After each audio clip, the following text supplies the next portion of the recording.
See you in a sec. The following program is rated TV MAL. It contains strong language and is intended only for mature audiences.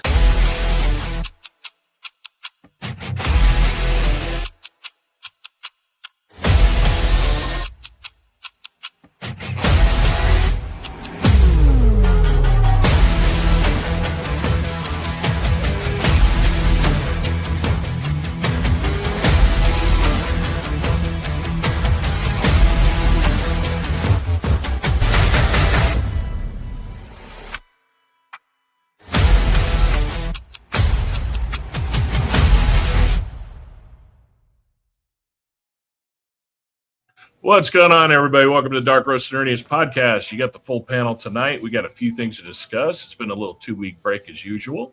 Hope all y'all are doing good out there. I'm not going to do the applause stuff. Eventually, hopefully, we'll have our own little intro thing. I just kind of see too many people using it. It's kind of like, I don't want to be like those fuckers. So, gentlemen, how have y'all been these last 2 weeks? Well, I'm here now. I'm glad to be back, y'all. I'm glad to have everybody on tonight. We got a few good things to discuss. So we got our usual 2-week recap we're going to run through. So we're going to power gauntlet through a few things. There's some pretty cool stuff coming up. Some streamer drama bullshit to kind of laugh at and pray that somebody's going to finally get the ban hammer the fucker deserves. So first one we're going to go into right now is for entertainment news. You got, anybody got a cricket sound ready to play? No. Nope. The Oscars are coming up. Chirp. Yeah. The what? Who gives a shit? Half of the people on it I don't like. Half the movies are political bullshit. And we already know if they're going to pander and suck everybody's dick, it's going to be Sinners is going to sweep, and one Antifa after another is going to be the second one. So, you know. Your statues are made out of brass. The only one that I've seen on the list that deserves any credit is Guillermo del Toro's Frankenstein. That's about it. I need to actually. If that does not get cinematography, that's some bullshit. And Sinners does deserve it in some aspects, especially special effects. You watch the behind the scenes of how they put both of them in the same scenes. That's some flawless fucking special effects and editing. I will hand them credit on that. And it is a good movie. It's just I'd rather it win on being a good movie and, not the usual bullshit. So other big news we got here. Taylor Sheridan's new show with Michelle Pfeiffer and Kurt Russell called The Madison finally dropped and apparently has a hell of a fucking opening. If y'all hear some gurgling and everything, I'm making coffee to the next me. So bear in mind, it'll take a little bit. Movie like Hoppers and shit are doing well. Apparently the ICG Publicist Awards, Sinners, and the TV show The Pit took top honors. The Hawk teaser dropped with Will Ferrell apparently playing a golfer. I mean, I guess some people are going to care about that. Me, it's always Will Ferrell playing Will Ferrell playing Will Ferrell playing Will Ferrell. It's kind of the same shit. Let's see. Paramount and Skydance have apparently bought out Tyler Perry's stake in BET Plus and will phase it into Paramount Plus. Yellowstone's Marshall's just dropped recently and has already secured a second season. And let's face it, it's not that bad. It was dumb as shit for letting Taylor Sheridan go. Hey, Entity. What's going on, Entity? Other than that, not a whole lot of other big shit. Got a few trailers we're going to watch later on that'll kind of go more into what's going on coming down the pipe. Gaming headline newses. So let's see here. Microsoft has revealed details on the next Xbox, which we're going to talk about in a few minutes. Apparently, I'm going to be eating a little bit of crow about talking shit about the AI bitch running the show because apparently what they're about to do to Xbox is literally going to put them side by side with Valve and the Steam box. So, should be interesting. And they picked a pretty cool name, Project Helix. So, Monster Hunter Stories 3 Twisted Reflection just dropped. WWE 20K26, Fatal Frame 2 Crimson Butterfly remake comes out. Actually, just dropped on the 13th. Let's see. There was something here I wanted to see. So Claire Obscura Expedition 33 leads the nomination for the 2026 BAFTA Game Awards. And then, of course, Marathon, a whole bunch of other stuff dropped. Hey, Jane Hopper, how you doing? So we're going to hop into the first one. A little bit of... oh, shit. Wrong thing. No, stupid thing. I hate stuff. Yeah, go figure. Wouldn't be our show if shit ain't working right. So, What do you mean? It's flawless. Streamer drama bullshit kind of went down recently. Does it have us on the new one? There we go. That looks the new one. Yeah. Now you people watching Vertical will see a little bit bigger screen of what we're seeing, what we're showing. Vertical doesn't exactly. So let us know. Are you watching us vertically or are you watching us on PC? Because apparently the way YouTube's doing this thing through how we're doing it, we have two streams going simultaneously. One built for vertical and one built for if you're like on a TV or a console or a tablet. So that said, why does that look grainy as all dookie? Yeah, so for some reason, hold on. Give me a second here, people. Yeah, it sounded like we all just went into a barrel. Yeah, it's doing some weird shit. So let me reload this. So this was apparently Hassan says, enjoy PTSD. Why would you do this? Does he want to get banned? 15 years out from Iraq, No. eat my balls. Do you even have your balls remaining, or did a fucking IED explode them for you, dumbass? Shut the fuck up talking about Islam. You are an infinitely bigger terrorist than any random Muslim ever could be. Oh, you're watching Shut Watch your Me bitch Nice. ass up. Do we want to look at the terrorist attacks that have happened? So I'm not going to show the full video just because some people like Asmongold, some people don't. So to sum it all short, veterans are a protected class on Twitch. And Hassan Piker just basically told a guy, go get PTSD, have fun.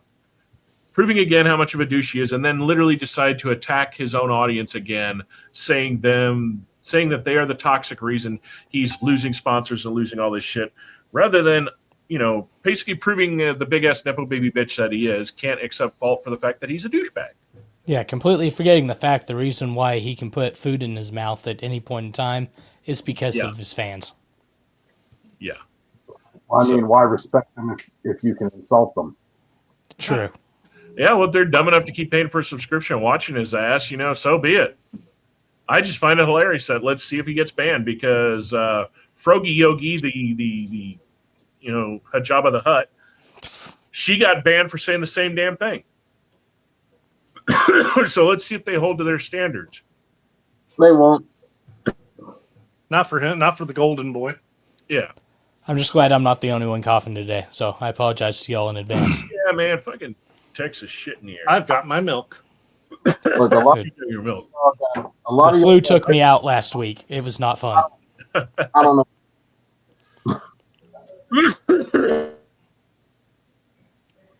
I don't relate. I got sick from being in the rain. Come on, I thought you had more constitution than that, sir. I thought Hey, you had been in the Navy. I thought you liked water. I stayed out in the rain. Like, I was out there. I was cold. Okay, now I'm back after hacking up a damn lung. Jesus Christ. To be fair, I did go change my socks because of that, so that I wouldn't get sick. And you took a nap in the car. Hey, you were in the car too, taking a nap. I don't even want to hear it. All right, save it for when we talk about it. Jeez, YouTube. All right. Next big news. Let me switch that over so you lovely people can see more of it. So over the last couple of weeks, Nathan Fillion, on either his personal channel or the Once We Were Spaceman podcast channel or Alan Tudyk's channel, has been releasing these Instagram videos. So we're going to watch all of the videos, and then I'm going to break down what has been said, because a lot of people have asked questions, and they have confirmed a few things. So here's...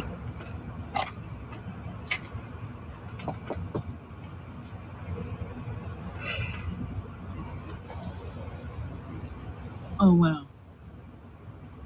Does this mean it's time? It's time.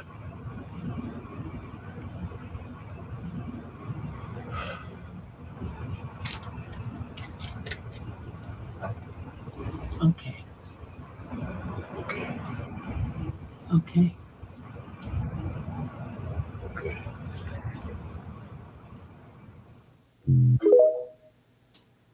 Volcano, I'm so excited.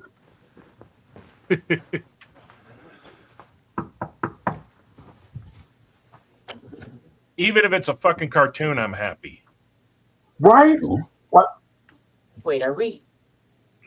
Yes, we are. Shiny.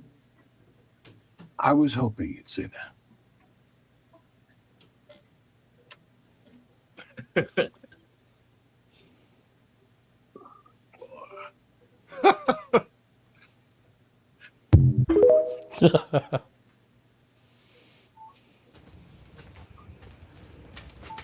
I like how they're doing these. It's out of order. Saw this coming. That's what Summer said. It's about what I think it's about, huh? It's about what you're thinking about. Well, okay then. Well, okay then. Sad thing is, though, we're not gonna have Ron Glass because he passed away. From my own. Yeah. But you could bring his. Well, he didn't have a son, so no, scratch that idea. Just make him a clone. That'd ruin it. It's funny they have him in the rookie uniform. Well, because she does the show, the Sheriff TV show. So We're that's both why. in our. You son of a bitch. Oh. Are we doing this? Oh. We're doing this. That woman does not age. No. No. I Surprising. mean, she has had some work done, but it's good How do I work. get out of here?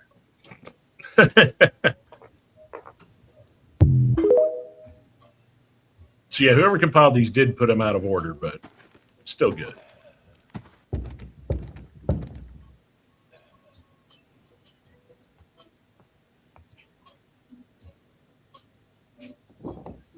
We don't want any. He's Well, gained wait a lot of till- weight in the face.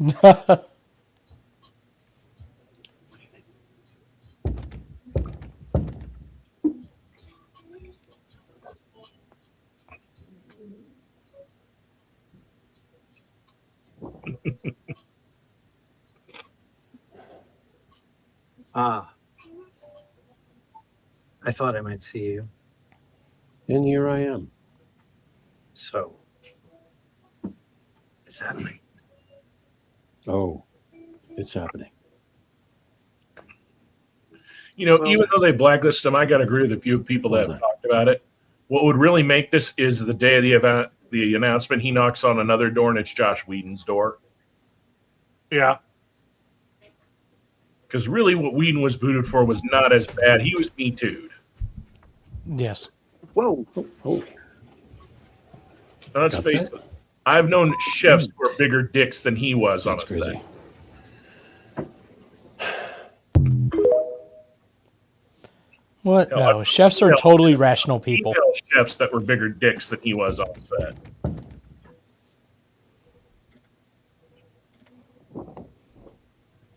Well. Well. Has the day finally come? The day has finally come. I knew it would. Yeah, I'm a little creepy when you do that.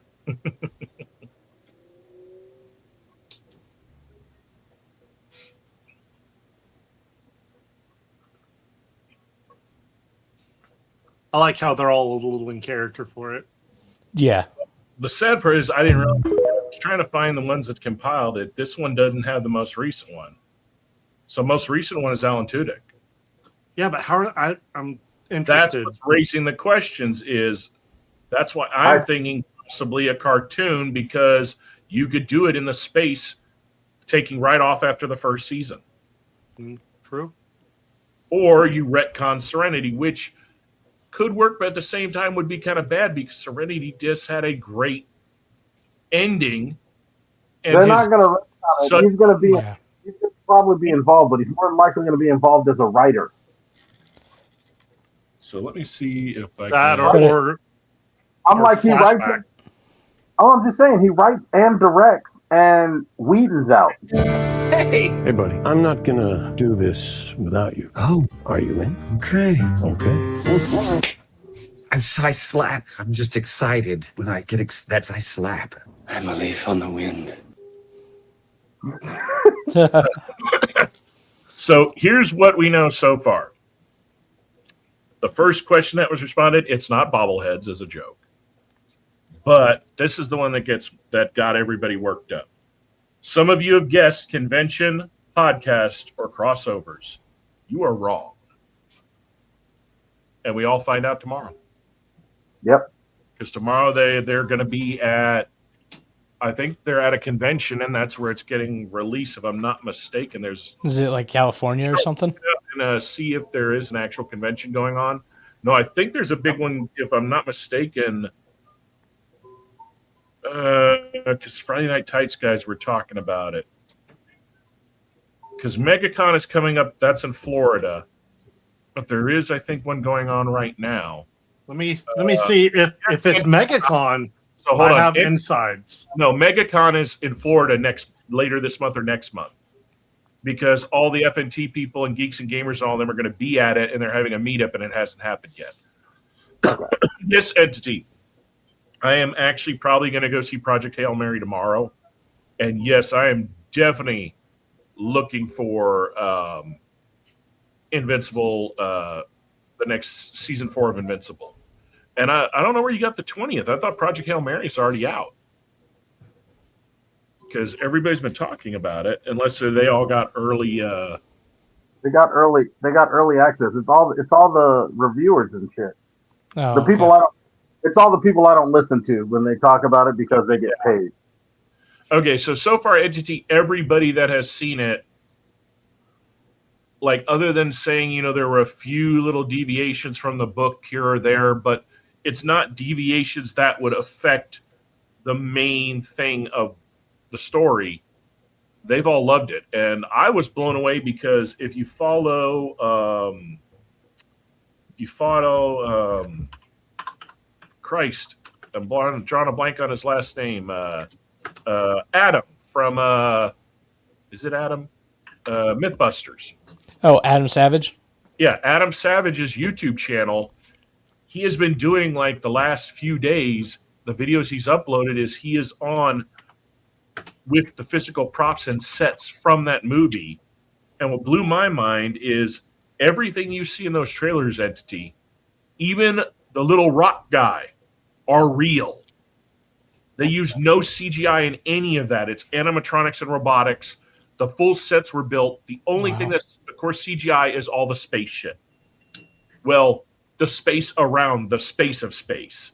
Like the scenes with him doing the 0G, that's all wire work on one of the big what do they call those damn big screen rooms now? Not the green screen, but the one where they've got the TV and all that other stuff. Yeah, they've got a specific name for them, but they use I those. forget. Yeah, it's the one that Filoni and all them were using in Mandalorian. Correct. Yeah. Okay, I got news. It looks like Nathan Fillion is at AwesomeCon this weekend, along with Alan Tuke. That's right, because they're doing a live show of the Once We Were Spacemen podcast. Kathleen Sutherland, yeah. So it's going down there. They're releasing going down there. The panel that they're probably doing the live podcast on tomorrow is when they're going to say whatever it is. Gina Torres, yeah, I'm seeing them all here as I'm scrolling down. It would make more sense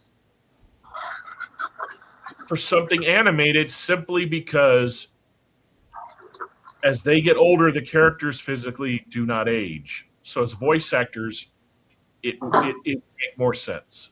Yeah. Well, I mean, that's what we've argued the whole time when we thought it was coming through. Firefly video. Anything. Any fucking thing, I'm happy. Guess who else is there with them? Who? Adam Savage. Oh. That would make sense. That's cool. That's one person I would love to meet. I would love to meet him, and I'd love to meet Jamie Heineman. I've never met either one of them. Yeah, it'd be cool. Every stuff I ever worked at, neither one of them were at. This This I mean, as con a is huge in Star Wars guy, I would Washington, love D.C. to meet Adam. Okay. What's up, Walrus? The con. Oh, go ahead, Walrus. Oh, I was agreeing with you that meeting Adam and Jamie, but mainly Adam, would be really cool, especially as a Star Wars nerd, and just knowing how much he was involved with everything leading up to the Disney acquisition. Yeah. So that's it right now for the main entertainment and gaming news that I was able to round up for the 2 weeks that kind of had any note. Everything's kind of, the rest of the stuff is all just kind of carryovers and speculation stuff. The Xbox news we'll talk about after we got 2 more stories to go through to catch up on the 2-week roundup. The next one, Shark, take it away. It's yours. The gentlemen, all of them were at a Airsoft event this past weekend. So Where's A-Ball? A-Ball was there with me. I guess I will. Oh, well, tell you what, we're just going to go. 8-Ball, is it already time to look towards Mecca? Where did you go? Wow. I couldn't pass it up. I'm sorry. My brain went to a dark spot. And I was like, fuck it. I'm rolling with it. All right. Well, luckily, even though I didn't get a lot of photos, James didn't get any photos, but out there was a group called Black Wolf Video who does all the AMS events now. And so they did a bunch of pictures out there. They do good photos. They do pretty good photos. Yeah, I will give them that. For as small as those are, like all of them, I am not having any issue telling what I'm looking at. Which That's because they all blow up. Well, no, but I'm just saying, you know what I'm saying? You know how it is as a photographer. If you're looking at the smaller shots and they look like shit, sometimes the bigger ain't going to do anything. But if the small looks good, you know the bigger's going to get better. Yeah, exactly. So testament that they know how to take photos. Correct. And somewhere all around here, I can't find it all of a sudden now. There was proof that 8-Ball and I were out there, but I'm not seeing it. Yeah, I'm not seeing it. Well, my evidence is this nice nifty T-shirt that says X1 on it. Yeah. Oh, and of course the 60-round airsoft. Yes. So for those that don't know what this event is, Shark, how about you give them a quick backstory on what AMSX is? All right. So most airsoft events that you go to, it is literally a war of who has more BBs in their magazines and can just hurl them as fast as humanly possible out of their machines. What was unique about this event was that each magazine only held 60 rounds and you were allowed 5 magazines, which means that in a sport where accuracy is not exactly the greatest thing. It's not horrible, but it's not the greatest thing. You have to make sure that your shots count for more with the few that you have. For average, these magazines, like James was just showing you there, 60 rounds, most of them start at anywhere from 140 to 250 round magazines normally is what will be run at an event. However, this picture right there, as you can see, A-Ball sitting right there with big old grin. The weapon I have there is actually a gas blowback weapon, which only holds 20 rounds. I was able to run that weapon because of the low capacity magazines that everybody else was running. So actually made weapons like this viable. It's a game that actually made classes work. So your sniper class was good, even though I think there were like 4 snipers out there. Sniper class was a good class to have. The LMG class, whatever your magazine could carry was whatever your magazine could carry. And then with AMS, one of the things that they do versus most other airsoft groups is you can't reload out on the field. So you can't take a loader and reload your magazines while you're in combat. You have to go all the way back to spawn or back to your fob to do that. Which is typically anywhere from like half a mile to a mile from where you're fighting. Well, in this case, it was, I want to say it was, he said it was 125, it was like 125 yards. But, wow, that's not bad. So not bad. Yeah, but it was uneven terrain and, fat people. So exactly. Fat people with bad ankles and knees. And then it was rainy and wet. We did have one downfall. So let me swap over here. Entity put, I don't think people would like me at that event. So if you ever want to go, man. This was the location we were supposed to be able to play at, was from here to here, which was, quite a long distance. Unfortunately, we got shoved up down there to this. Oh, right here. really? Yeah. This I became figured it. some shit went down, but and like needs of the army and all that shit Exactly. happened. Political reasons happened. It wasn't any fault of the people who put on the event. They got the railroad just like the rest of us. Entity has responded. Apparently, Entity has embraced the inner juggernaut. I mean, that's cool as hell. It really is. The backpack holds that many. Are you walking around with the Phalanx? I mean, no. Well, no. Think about it. He's doing what I talked about a while back. You take a minigun or a machine gun and you run a Bowden all the way from a big hopper. Yep. Yeah. I kind of want to rig my 60 to that because I have one to do it. Yeah. I just got to get the tubing. But overall, I mean, we had a shitty situation happen because we lost the big field.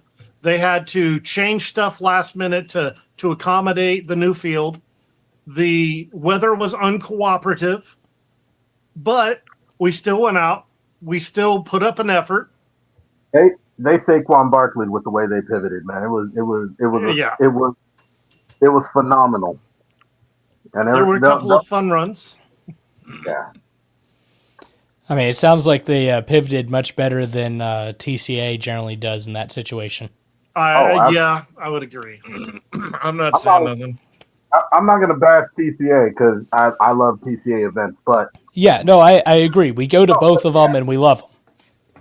Yes, this was one of those pivots where you have to celebrate the way that they did it because it was done professionally and just you'd almost think there weren't no problems. I will say this when it comes to TCA. I like Sal. I like the people, all the people that work with him that I've met. Yeah. His admin staff is good. I don't like the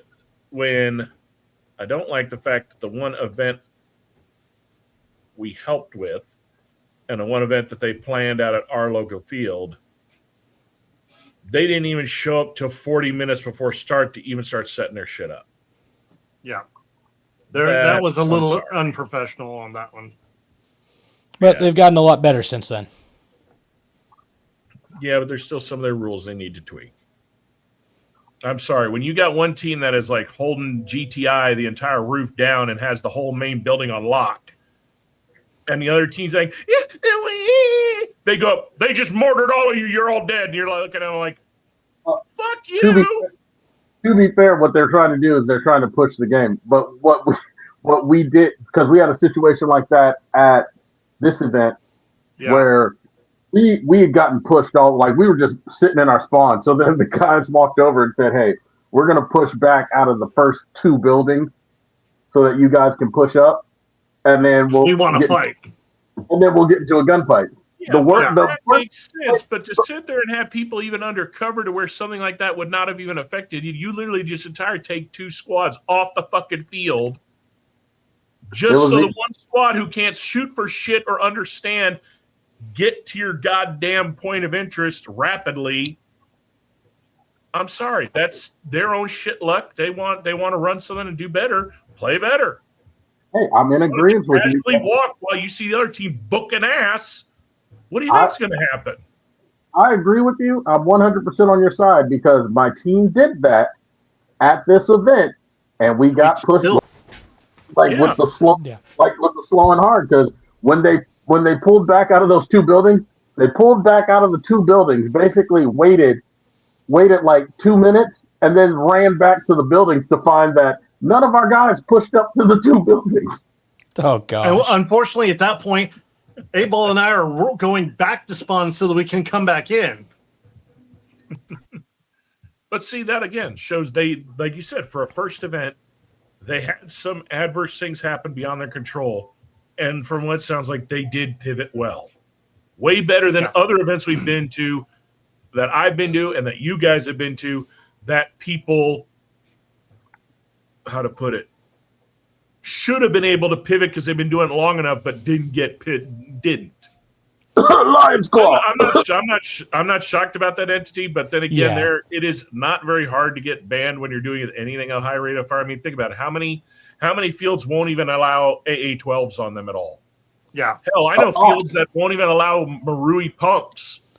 Well, I mean, y'all watched me and the mortar, and how many people were just like, "Yeah, we can't have that here, guys." You know, I mean, granted, we were doing our shit safely, and that's I will stand on business when it comes to safety and airsoft. Innovation is great, but you got to be safe about it. And unfortunately, there's way too many in the community that do not understand that. Yeah, but there's also things like where what entities firing, if you see somebody you know they're coming, why ban them from the field? What you need to do is say, hey, if you want to play on this, instead of playing as a regular player, I'm going to utilize you, if you want to play with that weapon, to do something specific. And here's the parameters. Yeah. You need to make sure that you're this far all the time. You need to do this. If someone complains about overspraying, just next time you see a fucker, shoot the asshole next to him. Leave them alone. Let their mangini cool down a little bit, and they can keep going on their way. Or just stick them in the middle of the field and make the teams go tag them to bring them into their side. That's a game mode, and a lot of the fields that I've played at, from California to here, a lot of them would do that. It depends on your field, your refs, and everything else as far as that goes. So that's not even a thing. But on the bigger scale event style things, they technically can't do that because they already have their game modes and the game plan if they're professional about it. Yeah, but what you're saying too, also when it comes to bigger events, there's already a parameter set of what can be played with, what can't be. Yeah, because something like that doesn't fit within a class that currently exists. I have been to so many different times to places like, D14 or 878 and talking to people, Texas Paintball, all these different places. And you'll get a myriad of people complaining about one ref or another, or they got the one ref that everybody loves when they're there. I could sit there and say that all the times I repped at Mission, all I got was compliments from people. But, then you got people like the ones that are there all the time nowadays. Mr. I'm going to walk around my 6-shooter like I'm Johnny West. Yeah, like the reason why I don't go to Mission anymore. They lose people going there because of that. I'm not going to say names of the location. We all know what I'm talking about. Yep.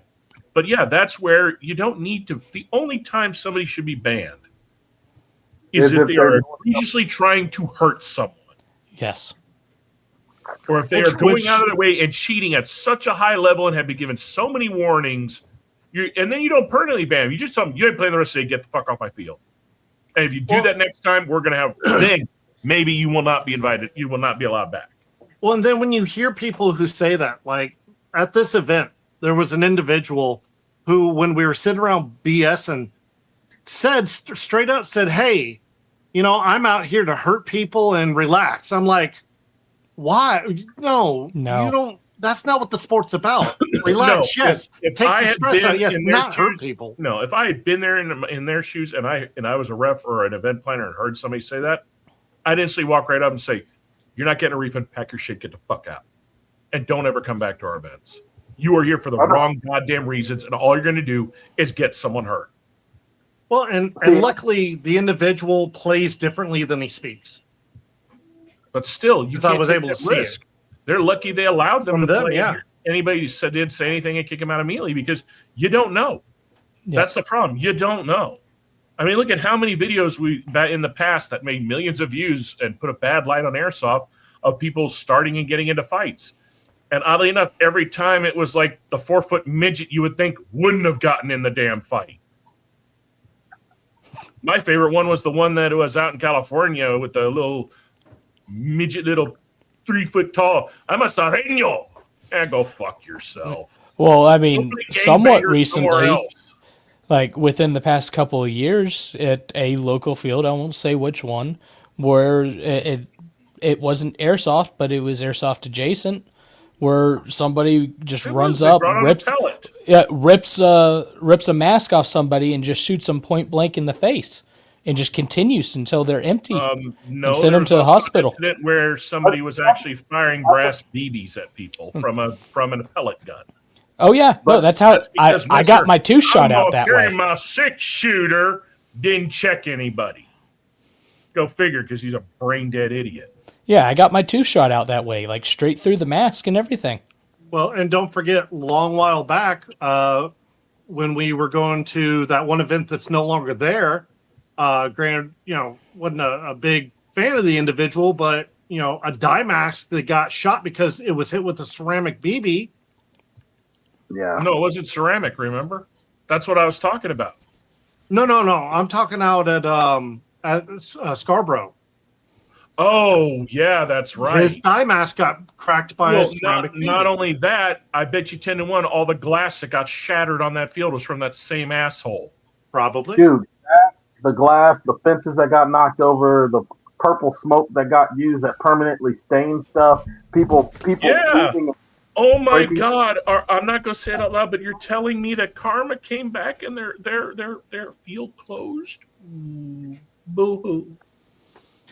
Now, we didn't mean this to be a whole rant on all the bad stuff that's you're wrong with airsoft, but it hits home for some of us. We need to just do an airsoft dedicated show. We really do. There's so much new. Dude, what is the name of the show that they just did in Korea? Is it IFW, IFE? IFA? Oh, the like world. The one I sent you the videos from, the one that's in Taiwan, the big show in Taiwan. Yeah, it's like the world championship stuff, right? No. Well, they hold the world championship there, but it's basically the shot show for airsoft only. Yeah, I hold on. 8Ball's trying to say it. What are you saying?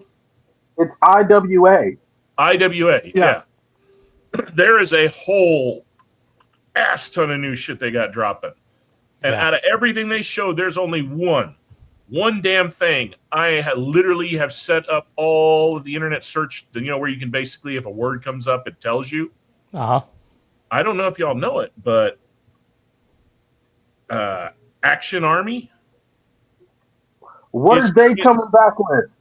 They're not coming back with. They had a prototype for a first of its ever. Oh. Try and think a guess. What's the one gun that in any video game it was in, you decimated everybody, that has never, ever been made into an airsoft weapon? Ooh, I don't know what this is. Never been made? Because the FAMAS exists. All of the British shit, all the British stuff exists. Yeah. Is it the DP-27? The Feingewehr 42. I was just about to say the 42. It exists. Nobody ever... No, it doesn't. It never has been made into airsoft. The one you're thinking of was a one-off prototype that guy that used to make the blowback HPAs for M60s built a prototype. And Daytona? Hold on. Daytona built one, but it wasn't an airsoft that he built it out of. What you're thinking of is they made a 1-to-1 metal wood replica, but it wasn't airsoft. It didn't fire. It was a wall hanger. Go to Octagon Airsoft. I'm pulling it up. No, trust me, literally the way they're building this. So get this. Because they built a Stinger.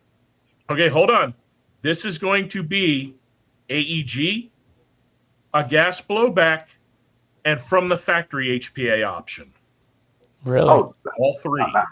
That'd be dope. That's definitely going to be dope. Okay, we do have to all do... metal, all wood. Yeah, I've been waiting for that gun for forever. How long before they MTW it? Well, what they showed hanging on there was the actual the mold for the actual CNC process. Okay. So they've already got the prototype done to produce the first physical metal variant. So then it's just all the work from there. But the way they were talking about, I bet you they will have a physical one at the next show that's working and ready to use. Entity, yeah, it's a great thing. And the funny thing is during the COOF, the 2 years, we all got to stay home and didn't want to. a lot of people picked up on the fact that you could buy the real steel counterparts of airsoft and be in your backyard and keep your skills up and, not be terrifying your neighbors too much. Yeah. Unless you lived in New York on a rooftop. Right. Or if you're in LA on the rooftop and happen to be Korean. So evidently, those there was weren't a very airsoft. limited run of a FG-42 made by Shoei. Told you. Yeah. But we're talking limited run, as in, do you know how many have ever come up to be sold? None. None. None. Scott has been looking at all the Japanese websites for 5 years and has never seen one come up. It never made it to the States. Yeah, no. That I believe, but that's because a lot of stuff that gets made in Asia, made in Europe. Look at it closer, Shark. Was it even an AEG? Yeah. Scott was talking about it like it was a Springer.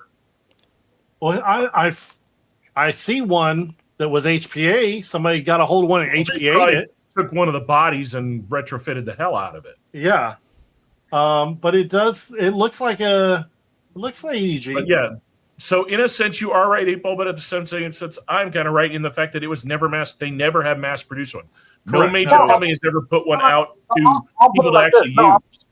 I'll put it like this. A lot of the stuff that they have out in Asia that they do have, not mass produced, but they have I'm going to say run so at least 1,000 units of it, at least a couple thousand units of it in Asia that don't necessarily sell over here because of licensing and all sorts of other stuff. Because you can get all sorts of models of the 416 that are over there. You can get the actual German variant of the 416 that they use with the longer barrel and the longer receiver. Guess what else is coming out as an AEG and an HPA? What? The Walter 2000. No, the Walter 2000. No, really? That's good.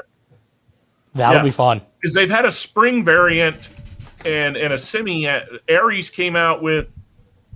It wasn't really an AEG. It was some weird hybrid thing, and then of course they had a Springer variant for a while. It was a great collector as a body, and then if you were a tech, you could tech it so that it would work. But most people didn't do that. They literally just bought it and then just had it in their collection, and they wanted to resell. And again, Shoei did make a W2000 many, many, many moons ago. That was one of the first generation of what became what we know as HPA down the line. And those do pop up on the auction sites every once in a while, but they're like $3,000. You know what one I want that you can't find either? There was a very limited run of the Calico M100. Yeah. I would totally get that. Entity, I don't know if I'd want to wear one of those. Screw that, man. That's too much that is too much weight. That's too much weight. It's too hot. And then you're going to get all the assholes that are going to be like, hey, we're going to make sure you fucking feel it. I'll rock it. I don't care. Is there a picture of it? Put it up. No, if there's a picture of it. Put the. You need to be in our. I don't think Entity. You need to hop into our Discord, man, so you can share pics and shit. It's in the link. Was there a shout out to anybody else listening? I gotta hand credit to anybody in a field, anybody at an airsoft event or a field that is in hot or humid that runs a jug. Or wears the gas masks. Okay, so being here, I will say this: there are a lot of people that show up to Mission, and not a lot of people that not a lot of people, but there's like a few people that show up to Texas Paintball. Will show up in the summertime with their Juggernaut gear, and they'll wait to see if the guys want to run a Juggernaut style game. So it's like it's once in a blue moon. Man, you had that kid that in the middle of the summer was wearing World War I German attire, the full wool. Yeah, wool stuff. Yeah. Like, how the fuck are you doing that? Like full wool, full leather, everything, the whole shebang. And I'm just like, dude, that shit's hot even in winter for Texas. Yeah. Yes, so, all right, that's it. Next show we're doing a lot of airsoft shit. Coffee and airsoft. That's it. We're going to do a coffee airsoft because there really ain't, other than Hail Mary and a few things dropping, the end of March doesn't have a whole lot. Everything's hitting the next month. Yeah, I'm gonna. You know, That said, we're gonna put a cap in airsoft for right now, and hop into our next story, because we haven't even finished the 2-week recap yet. Well, we had a lot to talk about, guys. This one hit the news articles the other day. So Nintendo is suing and a whole bunch of other companies off of the tariff bullshit. I'm not going to touch the political end of this. What I'm getting into and what pisses me off about this is they didn't lose any motherfucking money. Nintendo upped the price of every fucking thing they sell. They made their goddamn money. So why the fuck should they be entitled to anything unless they intend to give some of that back to every motherfucker that paid the price hike? The issue is this, and it's purely business. The issue is this: it delayed their launch. It delayed their launch of the. No, it didn't. No, it didn't. They just upped. No, they upped the price. They landed and they were in the stores. It delayed. And not only that, they upped the price on. They're going to claim that it delayed. It delayed the advanced orders. It did actually delay the advanced orders. But here's the bigger scope. All the other companies that are joining with them. These are other people. My problem is, again, all the consumers are going to get fucked. And here's the bigger rub. Nintendo literally admitted when someone asked them this question, they literally asked them, now that these are going to disappear, and if you win, are the prices going to go back to normal? And they literally said, no. They're a business. Nintendo. Look, I will never buy any of their shit. Look, they're a business. They're and yes, they're mad about. They're going to be mad about Pikmin because Pikmin is. That's why I'll do all these emulators. Yep, I'll do all of them. Emulators. I can do it all. Play all my great games I loved on all the original consoles. Hell, I'll even sail the seas for some of the new ones. But I ain't giving Nintendo none of my fucking money. No, fuck that. I hate that I sound like I'm. Yeah, you're defending him, 8-Ball. Why are you doing that? I will probably not see the next Super Mario in the theater solely because I don't want no money going to fucking Nintendo.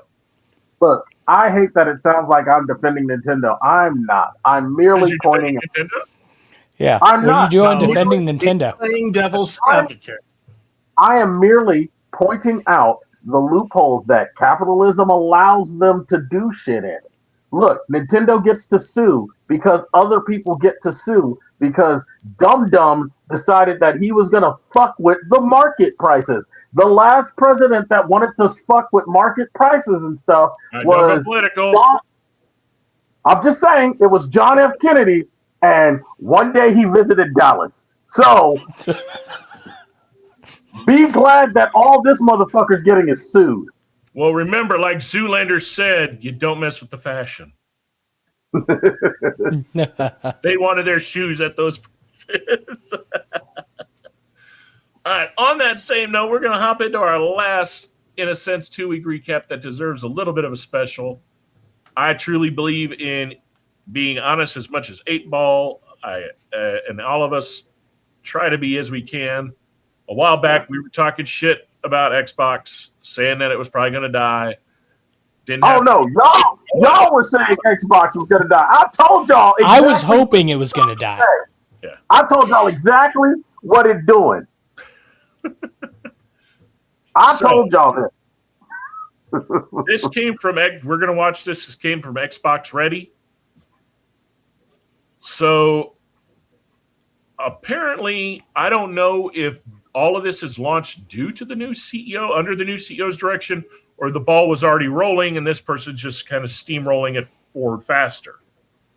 But yeah, they did make a big pivot on whatever they're working on. Xbox's new CEO just gave us something to believe in. What's up, y'all? I'm Ray, and this is my channel, Xbox Ready, where we get on and we talk about Xbox stuff. And again, all the videos and everything we use, the links will be in the description. Now, I went into this year thinking that it was going to be awesome from an Xbox perspective between all the first-party games that we're going to be getting, like Fable, Gears E-Day. It's the 25th anniversary. Like, of course, it's going to be exciting, but overshadowing all of that is everyone constantly asking, is Xbox They need to bring back is Microsoft going to stop making Xbox consoles? Is Xbox just going to be a game puppet? Yeah. And try as they might, Matt Booty coming out and saying, no, we're not just going to be a publisher, people were still skeptical. And of course, simultaneously, there's this whole leadership. Okay, now to pause real quickly, to play devil's advocate on those of us that were saying it was going to die. At that time, that article had not come out, and nobody was going anywhere in the direction that they weren't just going to be a publisher. Yep. Matter of fact, they had even You said, but I'm talking it. about from the articles that were going around and the word of mouth from the change of the handing over of her taking over. Nobody was talking about a console at all. They were all full steam and software only. I told y'all it was in the works. Shake-up going on at Xbox. Phil Spencer stepping down. Sarah Bond out. Phil's being replaced by Asha Sharma. Lots of questions about her, especially with her background in AI. She was having a complicated start, a lot of scrutiny, a lot of questions. And when she did her first interview with Windows Central, there were a lot of positive things that she was saying. Oh, a return to Xbox, a commitment to consoles, a commitment to making great games. These are all things that we have heard before. What does it mean exactly to return to Xbox or make a commitment to Xbox hardware?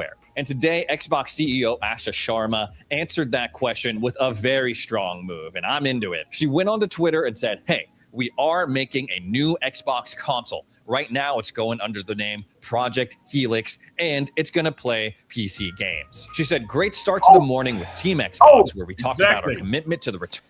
They are the only ones pivoting in the direction to basically fight Valve. Because if the Steam box works good and it's a success, you're going to have to be able to multi-platform. Right. I don't know. I'm going to get on my soapbox here for a moment as a PC elitist. Okay. You need to keep consoles as consoles. They do not get to crossplay. No. They do not get anything that PC gets. PlayStation doesn't get shit that Xbox gets. Xbox doesn't get shit that Nintendo gets. It's an isolated, small thing. I will agree with you on... The tribes have died.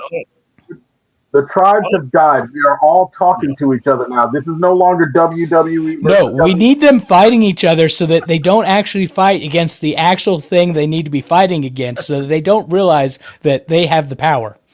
Oh wait, shit, wrong podcast, guys. Yeah, that's also they've already done that. I mean, if you think about it, what the fuck do you think Real Housewives is?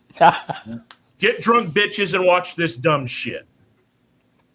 I'm actually shocked, man. I mean, think about it. What was it? Bill Hicks said it years ago. Stay stupid, America. Eat dumb shit. Mind your brain. Here's American Gladiators. Watch. Have brain retards. Beat the shit out of each other. Stay dumb, America. Do not watch what is going on over here. Watch but America. you have to Wait, know we're from bringing the Gladiators back? Let's go. You wish. Hold on. That is not an American thing. I'm not getting political. This is a historical thing. Whenever the masses came to any kind of upset about what was going on, give them the games. That goes all the way back to ancient Rome. So they've been doing that since forever. So you have to know, with it being Xbox, that's going to go PC route. They're tied to Microsoft. Yeah. So here's what I look at it. I think each console should have at least one or two titles that are exclusive to them. That's how it always was. And then eventually down the line, they get added onto every console. But for the first 2 years, no, you keep it to them. Do I think we should get multi-platforming? Yes, I've always been a fan of multi-platforming, multi-console. The reason why is because us PC purists that still have consoles but prefer PC will always have an advantage because that console is never going to have an Ethernet as fast as you can pump out of your PC, never have a processor as fast, never have the latency. So you're always going to have an advantage. Not to mention that consoles do not run good on high definition, high resolution, 2240, 440 hertz monitors. PCs do. What do you say? Is Xbox... hold on. Xbox players need cross-play because without it, War Thunder would be unplayable because... Look. The thing that you're talking about, Helldivers did it. They did that. Yeah. They limited it, and it was one of those things where they had Xbox players salivating, and then when they finally opened it up, they made buku money by doing it. So yes, I kind of agree with you. But I also they went retarded, did the same thing with Destiny. Destiny 1 was a PS only release. Yeah. Then they opened it up to PC, and holy shit, the floodgates opened. Then people that hadn't played it at all still heard that PlayStation players could fight online with people that were on PC. More people jumped in. Then 2 came out, and it was great for a little while, and then they fucked the pooch, and it became a wash, rinse, repeat, looter, shooter, bullshitter that I sadly don't play anymore and miss because I miss when it was actually good. So on another note, shooters that lost their way apparently came back. Apparently something's going on with the Division 2 that people that haven't touched the game in 4 years are like, holy fuck. I haven't looked into it. We may talk about it a little bit next show because I didn't have time to research into it. But that was another game. The Division games were great when they first came out. I mean, Jesus, you could run through the whole goddamn New York. Damn near. My big thing about the whole integrating PC games and consoles is that they will dumb down controls and mechanics to be able to pander to console, all the time. Which I completely disagree with wholeheartedly. Destiny, I can attest, never did that. The minute the console players got on, they were getting their asses smacked by anybody on a mouse and a keyboard. And they still to this day do. I'm not saying there aren't cases of it working correctly, all of but them, most of it is wrong. Let Abel have it. Y'all been overriding poor 8-Ball. Give him a second. I'm just saying, PCs have always had the ability to integrate console-style controls. So it's not a thing about the control. I mean, frame rate, all that other stuff, you can modify it with your PC versus with your console. You don't really have any kind of mod capability to do shit. You can tweak the sensitivity on your PC to a point where you can move at fucking breaststrokes. And if you're on console and you're cross-playing with PC, all you can do is get gooder. To bring a military phrase into it, all you can do is get gooder. That's it. So it still kind of evens it out to me, and then it's like it's wanting to do this. My brother played basketball in high school, but when he was in middle school, we went out to the courts at the playground, and he played high schoolers. He never played kids on his same level. He always played kids a level up, and because he did that, he lost a lot. But when he played kids that were on his level, he was the fucking king. Yeah. So, what makes sense? Good coaches used to always do that. Yep. Same reason why the majors would play the minors all the damn time. Same reason why wrestlers, actual wrestlers, not WWE wrestlers, but wrestlers will sometimes wrestle somebody in a weight class that's higher than them. It's just to get used to it so that when you're wrestling at your own weight class, you can do it. Mixed martial artists do this in sparring. They'll spar you with somebody a little bit heavier. They'll spar you with somebody a little bit lighter and faster so that you get used to everything. Yeah.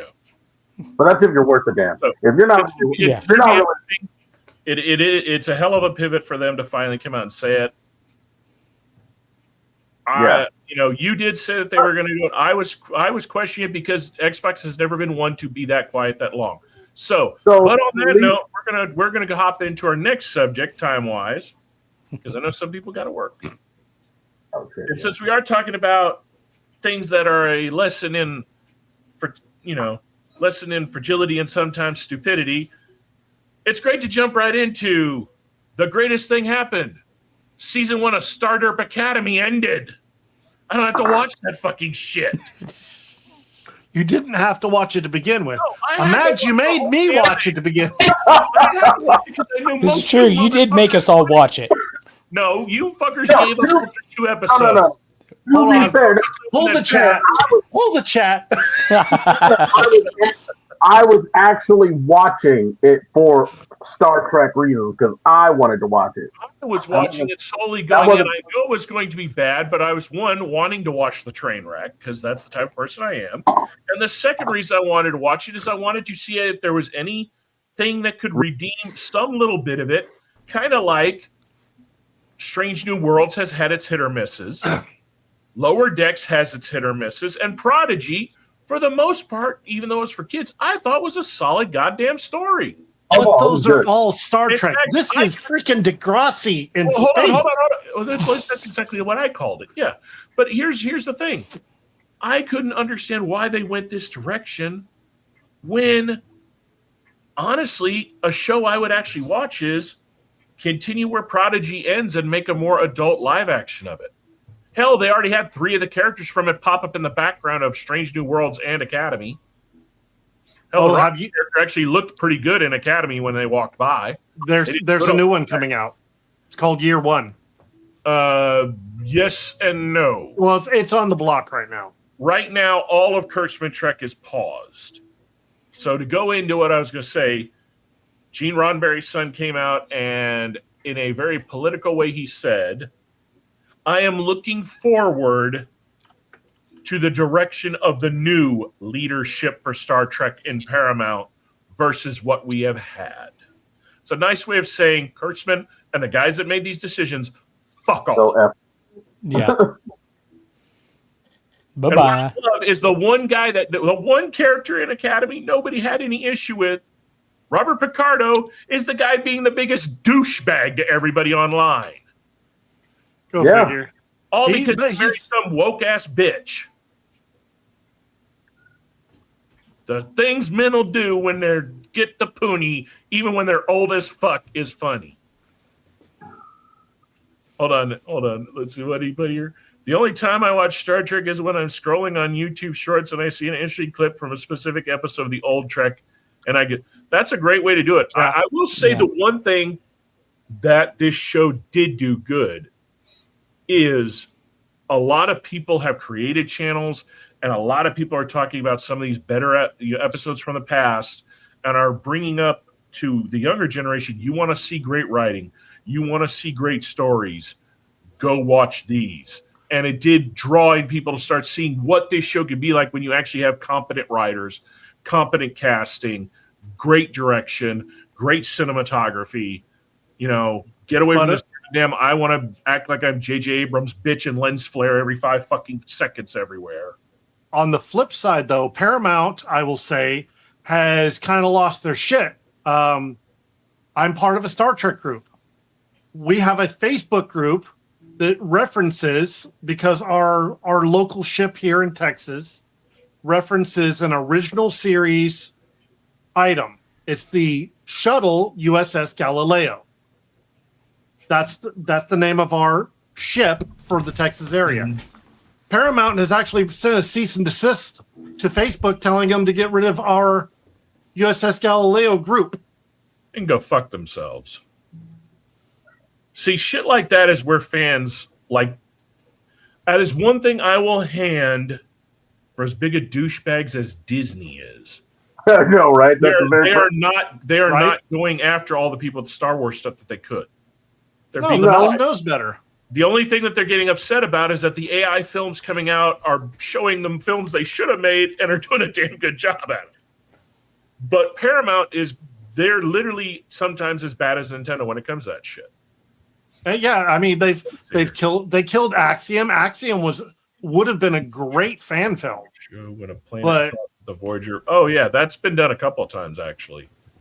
You had a shipping thinking as a god happened in Voyager. It happened in Next Generation. Yeah, Voyager Next Generation. Oh yeah. That's basically where the Prime Directive is supposed to come into play. That's why you're never you're never supposed to interact with a species that is pre-war. Yep. Or in Star Derp Academy, any species period because they're all retarded. Yeah. I can't.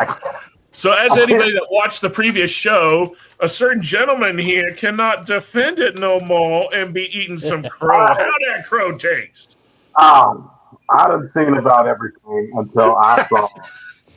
Well, hold on. I told you, sir. Only Shark got that reference. Only Shark got that reference. That's a Jim Crow from Dumbo reference. Yep. If y'all didn't, Yeah. I caught that quick as it could be. I actually didn't hear what you said about it. I done seen everything. It's just Yeah.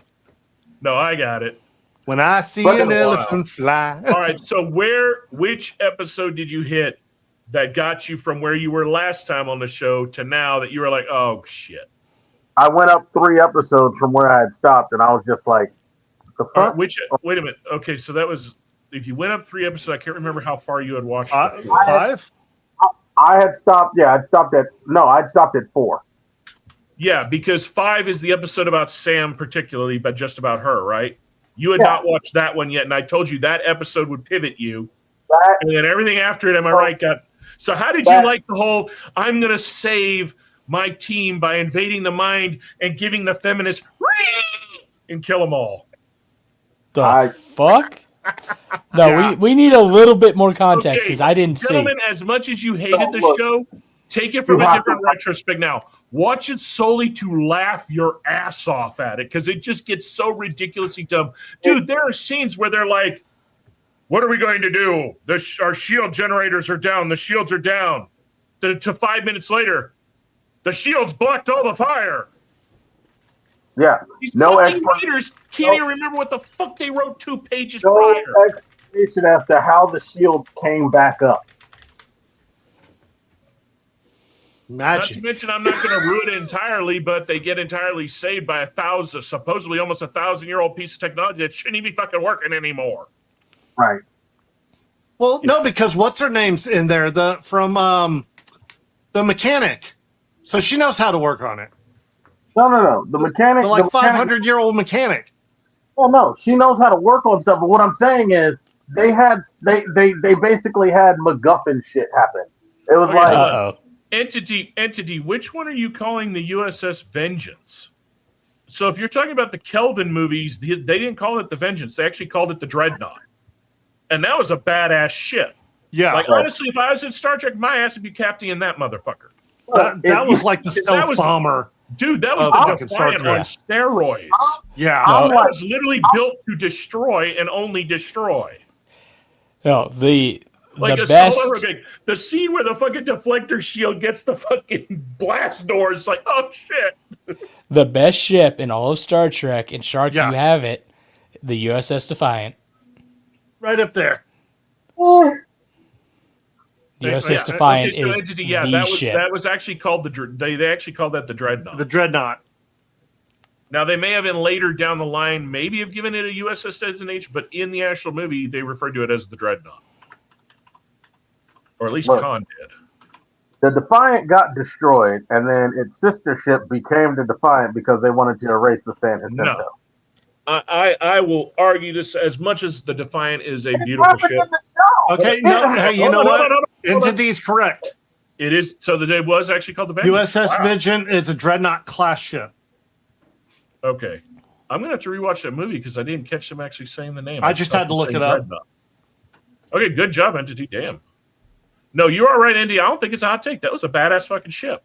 But the problem is that is not in the normal timeline. The Kelvin movies are their own timeline. Yeah, that's side quest shit. That's how you retcon all of Kurtzman Trek. Discovery, all that shit happened in the Kelvin timeline. Clean That would be nice. The only thing of Kurtzman that stays in the timeline is Picard season 3. That's it. Hell, all the Picard. No, keep all the Picard. I'm okay with this so far. No, I finally got around to watching Picard. No. The fucking Borg getting pussified by. Oh no. And then you have Data having a daughter. Like what the fuck? No, Data. That's not Data's first daughter. Yeah. Yeah. Data's had a kid before. Data's had several kids. Yeah. So is Lore. Yeah. But I'm not as deep as you guys, okay? Okay, so hold on real quick. Stay on your side of the fence, sir. Hold on real quick. On the ship thing, my take is the Defiant is a beautiful ship. I love the Defiant.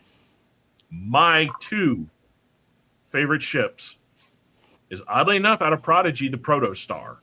Just because of what it is so unique. The second one, but in my all-time favorite, and Shark, you will have to give the designation name because I don't know it. Okay. I can never remember it.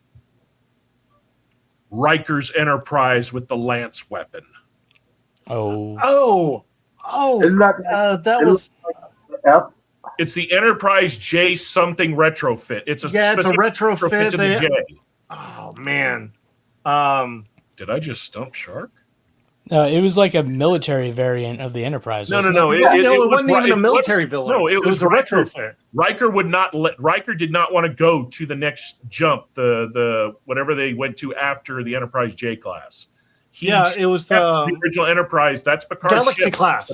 Yeah, Galaxy class retrofit. It's the J retrofit Galaxy class something or other. Yeah, X or Galaxy something. X. Yeah. And later on, the main dude of Starfleet, the one that runs all the admirals, his ship was a 3 nacelle double decker that had 2 of those mounted on the top. Remember? Mm-hmm. So I'll tell you- Riker and his ship were the only ones that had those lances because they used so much fucking power to fire. One of my favorite As you all-time saw in that ships. one episode, it just cut ships right in half. Yeah. My favorite, honestly enough, was actually from Voyager, where they had all the Borg modifications and the retrofit of the Voyager. That thing would have given the Defiant a run for its money every day of the week. Yeah, because that thing had what? It had advanced. So not only did it have advanced shield, it had advanced plating, and then it had the first weapons in Star Trek history that could auto-regulate their phase cycles. Because it was Borg technology linked in, and also its skin could heal. Oh, that's right. Yeah. I don't remember that piece. Damn. Yeah. It was the only way they were able to fight those other aliens. The ones that the species, ones from species. outside the Ace 472. Yeah. Yeah. No, I'm making some cool shit. But yeah, y'all need to watch it just as a hate watch. But giggle. You will. I'm sorry. As much as I hated watching it, there were a lot of times I was giggling, not because what they did was funny. I was just giggling at how stupid of what I was watching. It literally looked like it was a high. Well, it was what it was. A really bad. We spent way too much money on this fan film. Euphoria Space.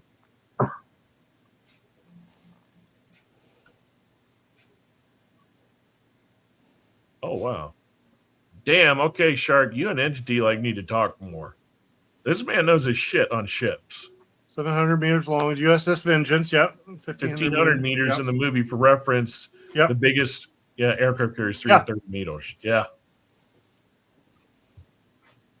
That's the other thing I will say that I hate about Academy that I hated from the get-go. Their ships look like shit.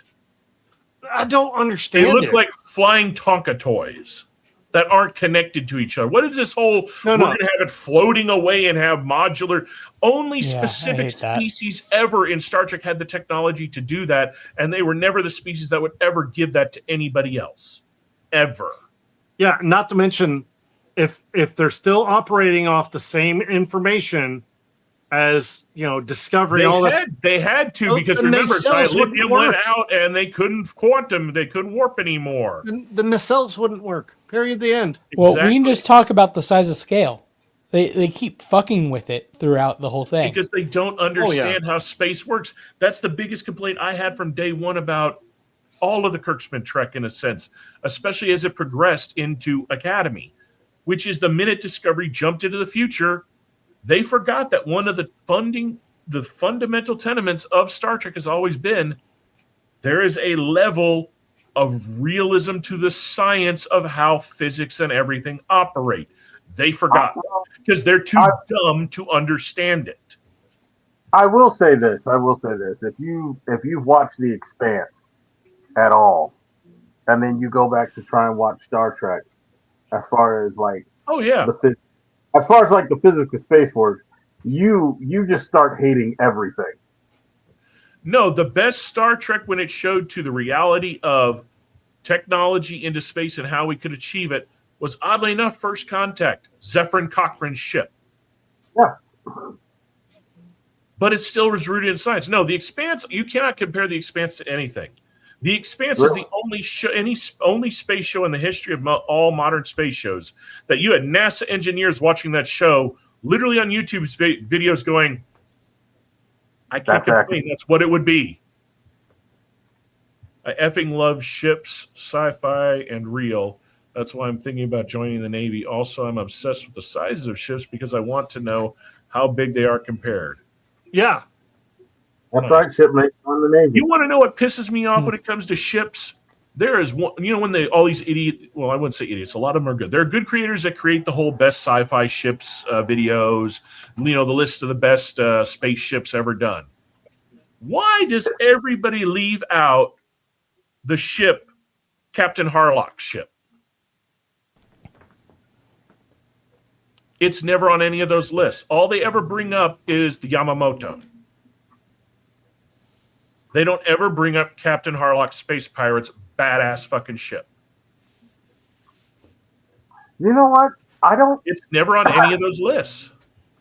Because Battleship Yamato.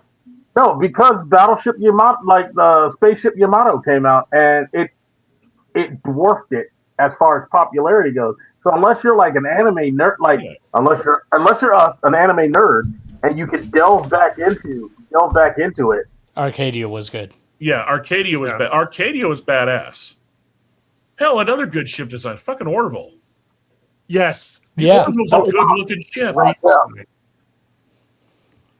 There are a lot of them. I think from a utilitarian standpoint, the redo of Galactica was damn good. Look, if we're going to go utilitarian and we're going to start talking about stuff, I'm going to go with the Saratoga from Space Above and Beyond. That's my ship. Okay. It's Star Wars Venator. You got to go with How'd I know Wars you'd Venator. go there? Hey, if we're just picking from all across, okay? That's it. The ship from Fly of the Navigator. Fly of the That thing was Navigator. fucking awesome. Pee Wee Herman voicing a ship. Yeah, And it but could none of them shapeshift. none of them would stand a chance if you think about firepower and level of destruction to the last Gunstar. Though I'll argue, when it came to picking my movie posters, I had a chance to get the foil Japanese release of Last Starfighter. That was almost going to replace Last Dragon, but Last Dragon has a place in my heart because me and my dad always watched it. So did you hear? First of all, I'm glad that you watched Last Dragon. Secondly, did you hear that they're doing something? Of course, I got to give my respect to the Shogun of Harlem. In fact, is it wrong that when I saw the video of that little idiot in New York running up and going all of the snack bar and throwing that thing, I was like, he stole Shonup's hairdo? Yeah. Yeah. Oh man, I forgot what I was. Oh, did you hear? They were talking. I think they're talking about doing a continuation of The Last Starfighter. Yeah, that has been in the works from what the last I read about it. It's a rights issue, is where they're stalled at. Okay. One of the companies that own part of the rights doesn't exist, so they don't know who owns those rights anymore. But apparently, the guy that did the first already had a script. There's already been a script for a long time. What did The they say? Retribution from Star Citizen, the Battle Cruiser from Elite Dangerous, and the Forerunner Dragoon Dreadnought from Halo. No, those are badass. That's what I'm saying, man. It blows my mind that you could have all these references of great ships, even especially in Star Trek, and the idiots that created this show literally did every ship design, even to the enemy ships, are ships nobody's going to give a fuck to even remember in a week. Yep. That's sad. I know people that never, ever liked Star Trek, but could look at the Enterprise and say, I got to admit, though, the ship looks cool. Well, and not to mention, like you were saying, in the realism aspect, right? When you look at things like Next Generation stuff, you can see that ship actually being built. Like, it's feasible. This shit they're doing now, like, well, hell, give credit where credit is due to J.J. Abrams. The very first Kelvin timeline movie showed you building it on Earth to scale, and it was realistic of how they would build it. Mm-hmm. Oh, let's. Here's one thing, Shark, because you didn't watch far enough into the episodes to get into. that you're going to love from the Star Trek physics standpoint. They quantum in and out of atmospheres. You want another What? burn? That's how you get a planet to burn. Exactly. Yeah. And they do it all the time in this. That's Also, can we just state the fact that Halo has the best names for ships? Example, Forward Onto Dawn. yeah. I was just gonna say like the Pillar of Bungie, Autumn. back when Bungie Yes. was good before they came out. Pillar of Autumn. I like that one more. I genuinely feel like if the world was to build a legitimate space battleship, it would look something like the Pillar of Autumn. Yeah. I feel like Sulaco. that was a legit build. Or The Sulaco from Alien. hold on. Yeah, A good well, ship, Sulaco- another good ship none of us have mentioned that is very utilitarian and to the point of what we would build if we had the technology, because that's how they designed it in the show. The USS O'Neill, Stargate. Oh yeah, the O'Neill was very pish posh. It was thrown. You could tell it was blocked together. It was built on Earth. It was Yeah. built with what we could build, and the only thing that separated it apart was they gave it the Asgard weapons. The Rosinante. Wait a minute. The O'Neill didn't have the Asgard weapons. It was the Hammond. The Hammond had the Asgard weapons on it. The O'Neill was just built. But the Rosinante is actually the most utilitarian ship that's badass. That would be the Rosinante is everything in the Expanse. Their designs are exactly how, if we were already out in space with what we have now, how we would build something. I know, and I've tried to stay away from it, but like we're talking about badass designs for ships, and I'm just like, I gotta throw it in there. You know how bad when they were doing the auction for that show, I wanted to sell several of the comics I have just to buy one of the seats from the Rosinante. Yeah. One of the seats sold for $3,500. Oh, They actually built them. They were all metal and leather. Oh, the rescue ship. They were real seats. The rescue ship from Event Horizon, not the Event Horizon itself, because that's just a Klingon warbird. You're talking their salvage ship. Yeah, it was a rescue ship. It's a space Coast Guard rescue ship, and I found out it's in the same universe as Aliens. So yeah, the Prometheus. That's the one we were thinking of. For what? For Aliens? No, the Ring. Oh, okay. No, you're talking Stargate. The very first one they built was the Prometheus. That's the one I was thinking was blocked together. Yeah, well, they were all basically the same ship. It's just each one. What changed was a few things on the exterior and the weapon accompaniments. Well, so by the time you get to the O'Neill and Hammond, they're a lot cleaner looking. Yeah. But you're right. Prometheus. Yeah, that was the first one. Because there was the Daedalus, the Prometheus, and the Odyssey. Another design of ships that do their function and are built to a believable standard. The fucking puddle jumpers in Star Wars. Oh yeah. The Coasties? Well, no, I look at those. No, I look at those the same way I look at the shuttlecraft, not the shuttlecraft from everybody else, but the shuttle from Voyager and the long range shuttle Deep Space Nine. So you mean the flyer from Voyager? No. Yeah. Have we talked about the shuttle from Stargate Atlantis yet? That's what we were just talking about. Okay. Yeah, that's the puddle okay. jumpers. Honestly, out of the entire Stargate franchise, my favorite ship is the Destiny. I wanted to see that show make it to a third season. You know what I thought would have been a great story point that they didn't even go into, but I'm pretty sure the writers were thinking about it? Imagine what could happen to the Destiny if they released a bunch of the replicators that they could destroy. They'd be able to fix all the broken parts on the ship. Yeah.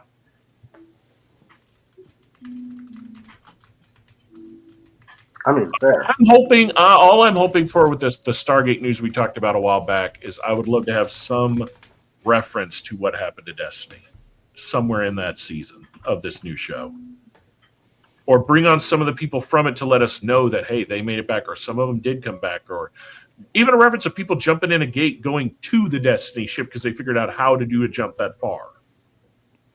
You know, did we mention a single ship from Battlestar? I don't think we mentioned it. I feel like we did, though. Galactica. No. Yeah, he mentioned the Galactica. It was one of the first ships he mentioned. That's what started the whole utilitarian talk. Yeah, sorry. That's why I was sitting there. I was like, do we? I think we need a little bit of a laugh. So I'm going to hop us. I only got, I think, 5 things I came up with for the lull. There was kind of a boring 2 weeks of finding for the lulls shit. I just sent you one, but it'll make the next one. Yeah. Well, I sent a few good ones to 8Ball and you on our Instagram thing, but they're not ones we can share here. Yeah. We get in some serious shit. A little too edgy. Yeah. So here we go as our segment to get a good laugh for the day for the lulls.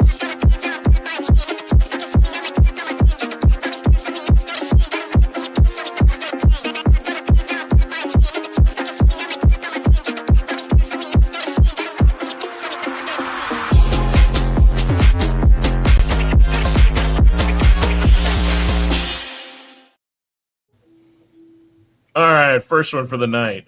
The Lysol commercial told me to disinfect things I touch most. I have a feeling this is going to burn.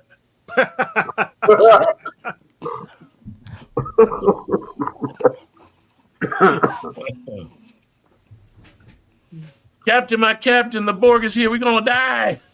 You're going to die. Yeah, I've seen that one before. We got a new comment. I can't see the comments right now, Shark, so you're going to have to run them right now. Said also... Captain on there? Captain on there? Since Bert and Ernie coming out, I look at my first coat hanger differently. Oh.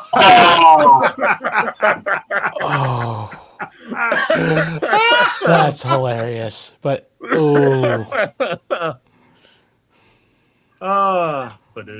would you bother? It'll bother me. I'll bother. I'll bother hard. I had a tattoo artist friend of mine send me that one. They did not do it, but they knew I'd get a kick out of it. I saw that a few days ago, and I just laughed my ass off. And I was at all my coworkers looking at me like, "What are you laughing at?" That is freaking hilarious. Poor Piglet down there, gagged. All right, so I think I got one more in this one. Yeah, I went a little political just because I had to, but it also was too damn funny to pass up. How lesbians look in movies. How lesbians look in real life. Facts. And that is oh man. for the like I said, man, it was kind of a slow one this week. Like normally my feed sends me some funny shit. This one, it was kind of like everybody's like, all right, we're gearing up for spring break. We don't give a shit to try. We close that over here and go back. I think there's too much going on. Yeah, but in times like this is where you really gotta laugh, man. That's what people don't get. No, you do have to laugh, yeah, but it takes a minute before it kicks in. Well, no, remember, one of the hearings that's happening because of this stuff is a hearing about the FCC and satire. Yeah. Oh, no, I'm not going to go. This is not, I will state right now, this is not political. This is just an observation of hilarity. Yes. Watching fucking, what is his name? I always forget which Kennedy he is. The old one from Louisiana. Robert? Oh. No. The one from Louisiana with the draw. Oh, I know what you're talking about. Yeah. He spent 10 minutes to get to the point of trying to describe how bad for your health a Starbucks caramel vanilla macchiato is. He couldn't even say the word macchiato. He didn't even know that they made caramel or vanilla syrup. And I'm thinking, motherfucker, if you are that out of it and you are that dense, get the fuck out of political office. I mean, seriously. That's all you get right and 10 minutes to get to the point of it has enough fucking sugar to kill your ass. Hey, Why you don't know, you just start with this? It's a drink. This is a Coke. A Coke has 200 calories. A Coke has, this is how I would have done it. A Coke has 25 milligrams of sugar. This is a Starbucks venti macchiato. Dad, I can only think of Larry the Cable Guy as you're doing this. Can has.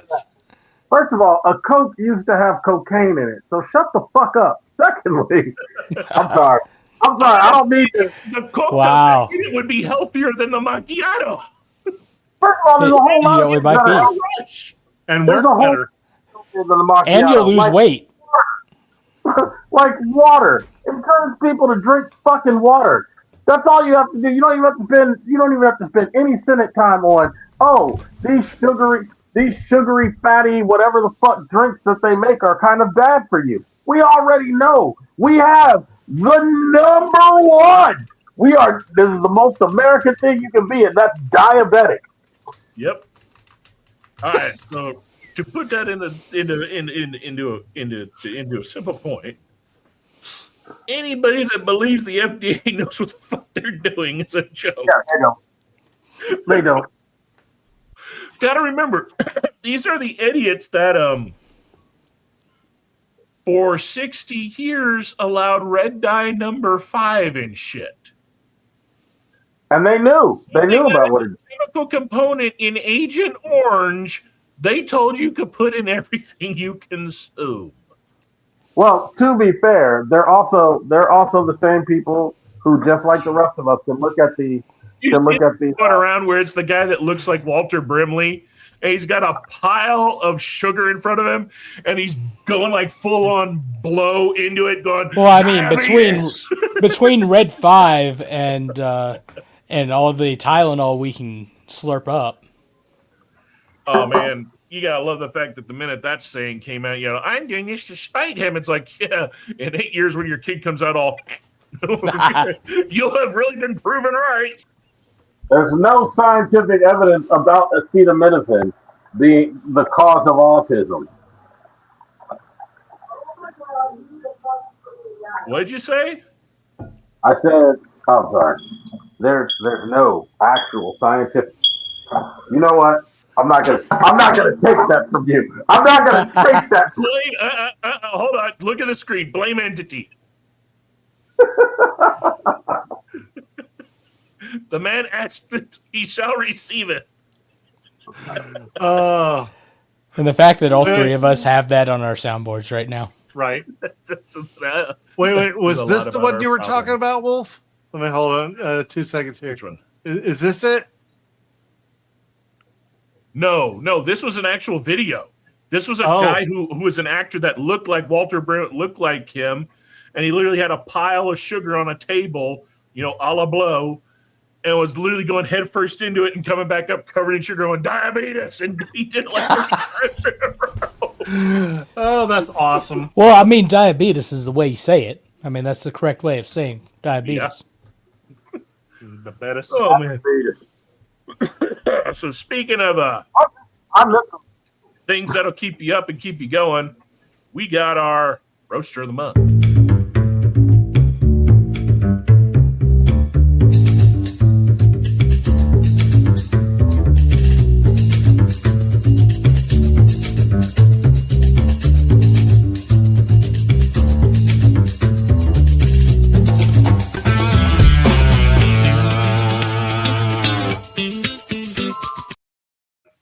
All right. So, oddly enough, I was kind of shocked when I went through our old catalog and I realized that I had not brought up Apollin's Gold before. So, Apollin's Gold is a roaster out in Japan that is phenomenally good. And if you want to ever try their coffee, you can order it directly from them, or you can actually go to Fellows website, which is a U.S. company, or you could go to X-Bloom, the machine that Walrus and I showed that one show. Their website, you can actually buy Apollin's Gold. So if you want to save on shipping, you can go through 2 companies here in the U.S. that do carry some of their products. But they're just very unique. If you want to get kind of just a general idea of, let me see here. You want to get kind of a general idea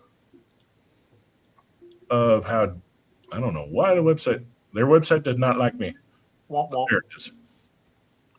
If you want to get an idea of Japanese, how their profiles of coffee are, it's a really good one to go to.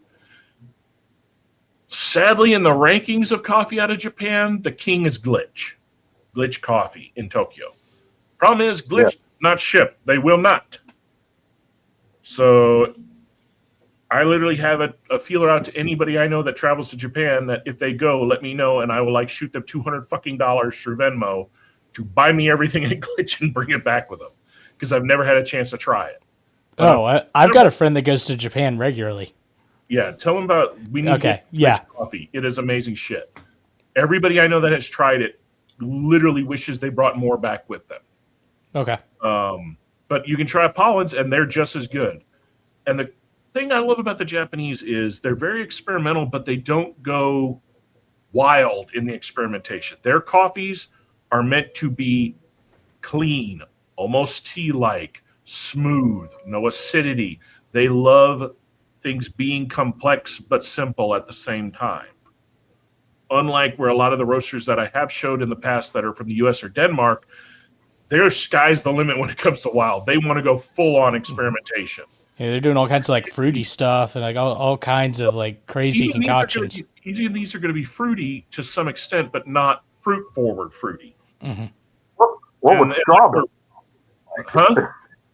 What's up? Oh, I said, what would strawberry coffee look like? I've had a strawberry coffee. I know. Yeah. Strawberry coffee is actually very interesting. It doesn't taste like strawberries. It smells like it, but it doesn't taste like it. It's very odd. But Apollo's Gold, you can get them. Very good coffee. But as I was trying to say, they have the fruit flavors in some of their coffee. But I found that they're the first out of every coffee I've ever tried from them. I'd buy every one of them again. I would drink them again. And I could serve them to people that love coffee and people that are new to coffee, and I know they'll enjoy them. Some of the other coffees I've tried, I like them, but I know the several people here on the panel,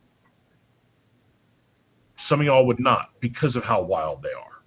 The Japanese don't do that with their coffee. It is clean. It is built to bring the best out of the bean they're using that everyone that tries it will love it.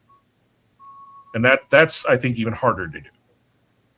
So if you're definitely wanting to try some interesting coffees, check out Apollo's Gold. Again, after the show, their link will be in the descriptions below. Oh, fuck.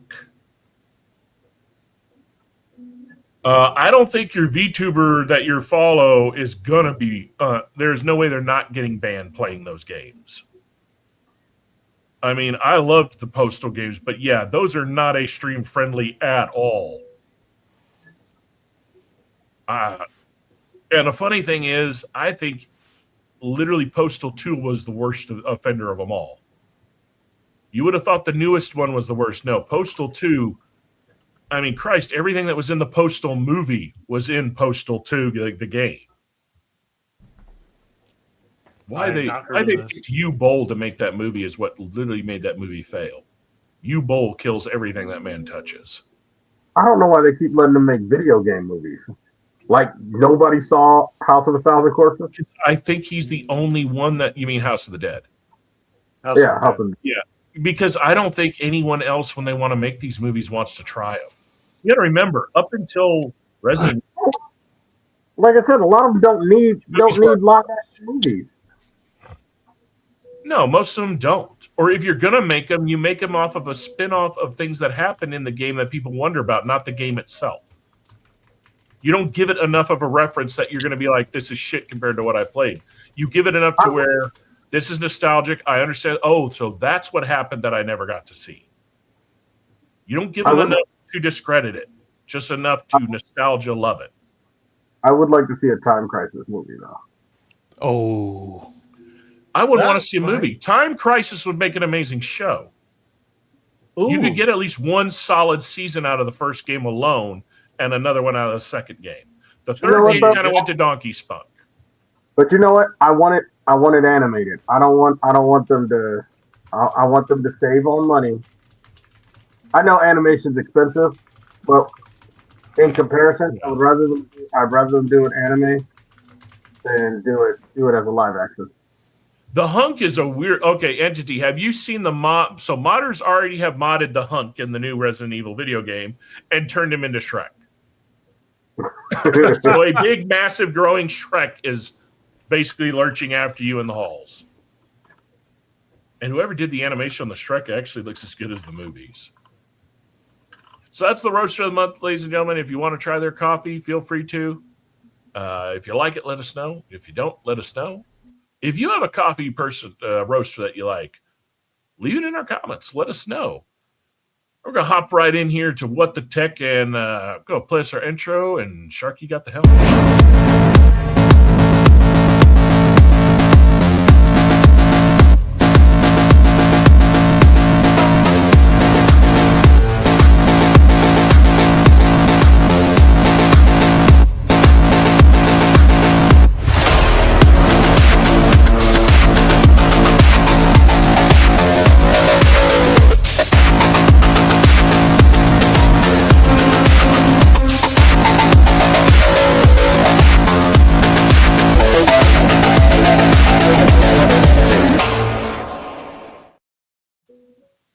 Alrighty then.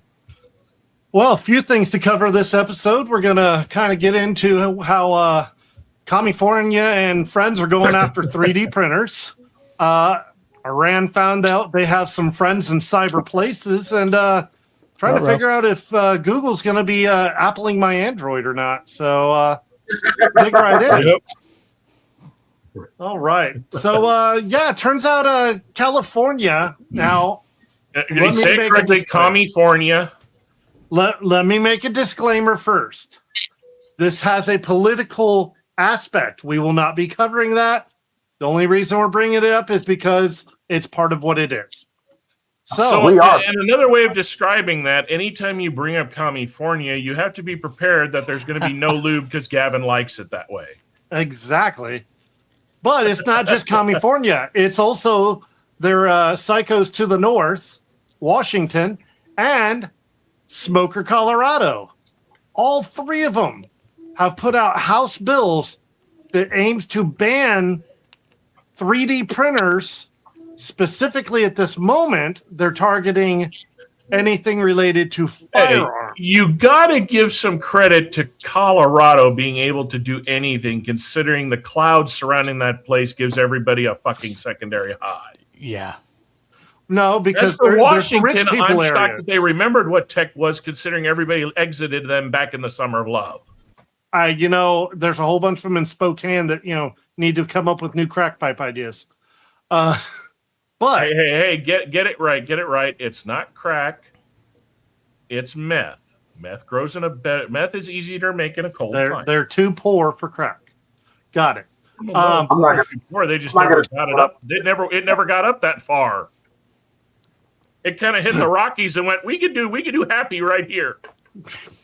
Anyway, so all three of these. I'm talking shit. No, my grandfather lived in Coeur d'Alene, Idaho. I've been around that whole area a lot growing up. And even back then, yeah, Spokane, nice to the north of Spokane. The south, it was literally one of those towns of the don't cross the railroad tracks, lives up to its name. You don't cross the goddamn railroad track. Let's see what entity's got here. I wouldn't even go into that this time, entity, but yeah, it's getting a little bad. Yeah. Okay, I will say one thing on that. This is my one little bit of political for this show. Bill Maher handed Shifty Boy his ass on a platter when Shifty Boy tried to do the whole, it's a racist attack for the ID thingy. Which Bill Maher responded, you don't want an ID for boat, but you're the same asshole that told us all that we needed an ID, a birth certificate, a card saying we got the jab to go eat at a fucking restaurant. So, well, on that note, big win to Bill Maher. Our three almost famous made him cry. Watch that episode. He almost made Shifty Boy cry. It's fucking hilarious. Then I'm going to get through this segment. Stop. Why would you vote somebody into politics with the last name Shifty? It says everything. Stop it. No politics. Do we need to play going the on a drill date chain? with a guy with the last name Roofy. What's the point of me? I ain't do it. I ain't do nothing. I ain't do nothing. So, California, Washington, and Colorado all have House bills aimed at banning 3D printers from producing firearm components. But let's face These it. are the same idiots that just said an AR-15 is more powerful than an M4 assault rifle. Well, let's face it. These idiots just said that today on the Senate floor. Oh, I know. It's the same. How are we supposed to say God. what you can tell us what we can print or can't print when you don't even know the difference between a clip, a magazine, semi-auto, full auto, or a goddamn pellet gun, you stupid fucks? But it's full semi-auto. Look. Can I just say this one thing? Can I say one thing? It's just one thing. The 223 caliber can take your arm clean off. Right? Holy shit! But let me just get this one thing out. Shit, he's serious. You got the gloves on and everything. God damn. Right? Go Negan. Let me get this right, one hold thing on. out. Let the man talk. Let the man cook. I'm looking at you. If you know nothing about guns, you can literally just Google the shit. You can literally Google, and if you don't believe in Google, you can Gronk the shit. And if you don't believe in Gronk, because Gronk also part of the resistance, you can just chat GBT it, and it'll give you the same fucking answers that'll be accurate. But don't even do that. How about this? Since you always seem to want to use veterans, and you always want to seem to talk about the military, and you always want to seem to talk about how much you love and care about us, and all this other shit, why don't you go ask one homeless infantryman who's sitting out there anything about a fucking firearm? Guess what? He will give you the specs. He will give you the God damn it! Oh, man. about that goddamn gun, because I'm so tired. Look, if you want to have, Emo, read this. Read it. Hold on. Let me I can't. I'm doing it. It comes up too small on my phone. I literally can't read it. Well, guns don't hurt people. Wait on a minute. I forgot that SIG exists. Okay, so never mind. I'm not even. You're getting me off track, and I'm not even gonna fight that battle because fuck them. But Yeah. it's literally the one SIG that I can't fucking stand, and I'm a SIG boy. 320. It's the P320. I've hated the P320 since it fucking debuted, but fuck it, we're not gonna get into that. I'm just gonna stay on. I'm staying on. Pause 1 second. I'm not gonna take you off track. I'm not gonna rail you. I just want to say one thing before I forget it. I've never been a fan of any gun that doesn't have a physical fucking hammer. Me, I'm a FUD too. Me and you're FUDs, but that's cool. But what I'm saying about it is this: all you have to do is the bare minimum of fucking research. So when you say stupid shit like, "Oh my God, the AR-15 is more powerful than the M4," they're the same fucking thing. Oh my God, a 223 can take your arm off. Just like what, a fucking a Grendel? You know, a 9mm blows the lungs out. They must have saw that Beowulf. Yeah, you got the Beowulf, which brings up to the exact point of why they're terrified of someone like Brandon Herrera actually winning, because he has handed their asses to him at every hearing he's ever gone to. But all they literally have to do is the bare minimum of research. The bare minimum of research that you can talk to everybody. That's more than they're willing to do. Yeah, they don't give a shit. They don't want to because they're all about what they want to get done. They don't care because they know the average American will only watch for 10 seconds and is too stupid to go over and use Google. What I'm talking about. If you really want to fight the gun battle, and I will say that, if you really want to fight the gun battle, and you really want to get out there and say, we can let you keep these guns, but we need to make sure that people don't have these guns, you have to know something about the fucking gun. You can't just rely on. Before we get taken off the air, drop Lucille, because that is technically the W word you're holding. Oh, it's the foam one, but I know, but you know what I'm saying? They kick Scott off for picking up something that was plastic too. Oh, okay. I will. And I'll take off the gloves. I'll take off the gloves so I'm not threatening anymore. No, that's what do you think has irritated me since I was in fucking middle school? In middle school, I asked those same questions. Can't these fucking idiots pick up a goddamn book for that's when I realized they don't care. And the thing about it is, you have access to books about guns. I was in high school looking up books about tanks for no other reason than I just like looking at fucking tanks. To answer your question, Entity, the reason why they don't understand it, why they don't even care to look at that, is because a hunting rifle isn't scary to them. Correct, because it doesn't fit their narrative. They It doesn't fit their associate narrative. the silhouette of an AR and an M4 with war, and that terrifies them. Yep. And I will say this about hunting rifles: most hunting rifles are more powerful than anything. The most dangerous AR that you can have, because it performs well. It uses the same 5.56, 223, and you can get it chambered in 6.3 Creedmoor, which I found out, and I was like, "What the fuck?" And 300 blackout. Yeah, 300 black. Is the Ruger Mini 14, and they call that a farmer gun because you can get it in a regular chassis. But that, for anybody watching us who doesn't know what the Ruger Mini 14 is, it is the 18. Watch 18. Yeah, it's the 18. Yeah, which is actually better. They finally came out with a gas blowback of the Mini 14. Nice. They have an AEG and a gas blowback. You can actually buy them on Octagon. Yep. Well, but Eva has them out too. So Scott was holding one of them the other day. Yeah, it's cheaper on Octagon though, but you can get it at e-bike. But Shark is trying to do the segment. Hold on, real quick. You want to know? We'll end this. We'll let Shark continue for a second. You want to know something that's more scarier than that? I had a custom-made Lee Enfield chambered in 4570 government. Oh, they a goddamn buffalo round. What was that shoulder buster? Not the 4.7. They chambered the. Oh, you're taking the elephant gun? Yeah. They chambered the Garand in that so that you couldn't shoot that. But like, and then gave it a sporting exemption. Yeah. But that's then gave it a sporting exemption. Entity is very right in this, in the fact that, okay, I will let Shark, this will be the last and Shark can continue. I just have to tell this because a lot of people don't know this. In 84 or 85, they passed the Brady Bill. It was right after the month before the Brady Bill went into effect, the bill that was going to end all assault rifles. I was at the Saxon Gun Show in Dallas because me and my dad used to set up at every single one of them for like 3 years straight. These guys came in with literally tables upon boxes stacked almost to the ceiling of every type of assault rifle you could think of. First 2 hours of that show, all those fucking tables were empty. That bill, these things didn't stop shit. You are right, Inty. All it did was everybody was thinking, should I buy one of these scary guns? Went out and bought 10 of those scary guns. Which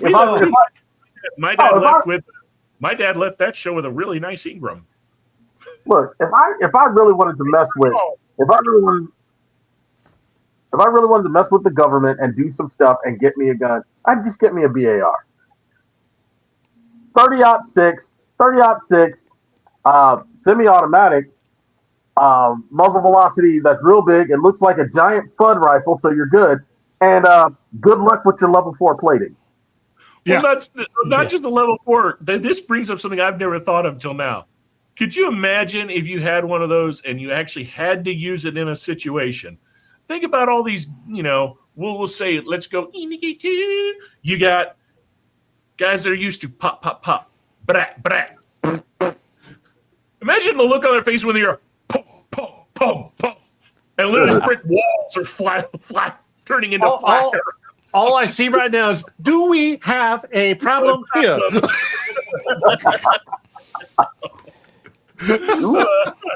Yeah. Oh no, man! Scary Movie 6. I'm all for it. That already looks amazing. The fact that the first 5 seconds of the trailer has all the wokey wokes pissed off to hell. Have y'all seen it yet? Yes. Scary Movies. Did we watch it last show as well? No, I don't think we did. Oh, okay. I won't say shit. If you haven't seen the trailer, it's the last one we're showing tonight. Yeah. Okay, cool. It's fucking hilarious. Like fuck Harvey Weinstein for dicking the Wayans brothers out of 3 of those movies. That's why the other ones sucked. They weren't a part of it. Fucking Harvey Weinstein had control the rights to all of it. All right. So moving back on course here. California, Washington, Colorado trying to ban 3D printers from producing firearms or components. Now, they're doing this under the guise of they don't want to have unregistered pistols, stuff like that, because you can print your own Glock almost. But what point does it become something like this becomes a component? This is just a cover for a flash cover for a scope. The government has proven again and again they don't know how to write laws that literally define things to a point where overreach is not going to happen. Yep. So now this is what I will say on your note. Did you look into the companies like I was talking about? I didn't get that far today. Okay. So far as it spins, Elegoo has not responded into letting, if this passes or anything happens, letting the government into the back door of their OS system or their cloud storage. Bamboo already told them to go fuck themselves. Okay. They said, we already have protections in our machines to the ghost gun items. The actual specific CAD measurements cannot be printed on our machines. So the things that they're afraid of, they've already preemptively said you can't. Their machine can tell if you're printing airsoft or real. It knows that by the measurements, if it is or not. Here's sad news that you're not going to like, Walrus. Reality pretty much went, do you have the lube, sir? Yeah, that does not surprise me. That does not surprise me whatsoever. They were the first to bend. Anycubic is in the U.S., so they're pretty much, we ain't doing shit till... Creality's a bunch of bitches. We're here in the U.S. We're made in the U.S. Until the U.S. tells us we have to, we ain't doing shit. And you know what the answer is, right? You're not my just dad. don't update our firmware. Well, yeah, that's what I'm saying. Yeah, you don't update the firmware, and you have it on a separate VLAN, so it never touches the internet. And then, boom, guess what? You're fine. Can you imagine the YouTube video when this happens? And here we go through the door to my Faraday cage. Here is my 3D farm. Oh, all righty then. In other news, pro-Iranian hackers went after a medical group Stryker here in the U.S. Why? Go after somebody who fucking matters.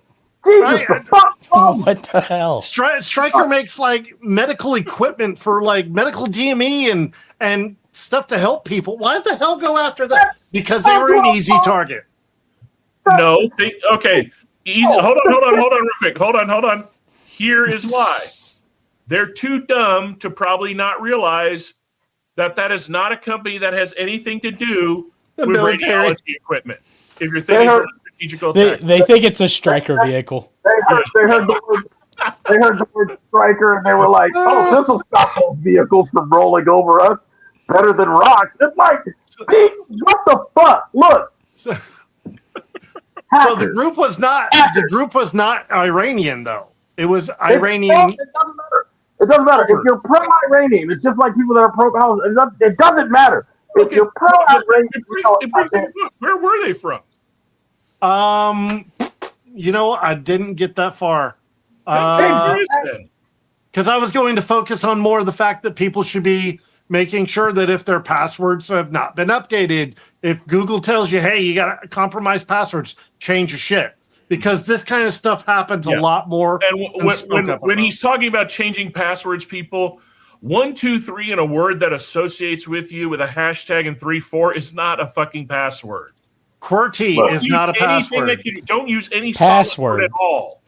Password 1. Look, oh, remember, according to God, it was sex, God, and 1, 2, 3 were the biggest passwords back in the early 90s. I got the same shit on my luggage. Your password should be your stripper name, and your stripper name has to be the name of your first pet, and then the street that you grew up on. Oh, remember, the strongest password is your social security number. Womp womp. He does bring up a good question. Why would the medical company have the name Stryker? It's spelled I would differently, say maybe though. it's probably somebody's last name. Yeah, it's Stryker.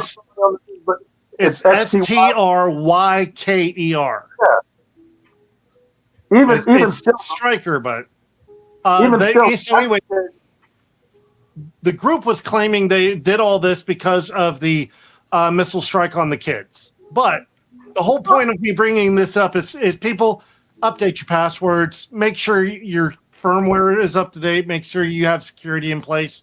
Don't be a simple target. Don't be an easy target.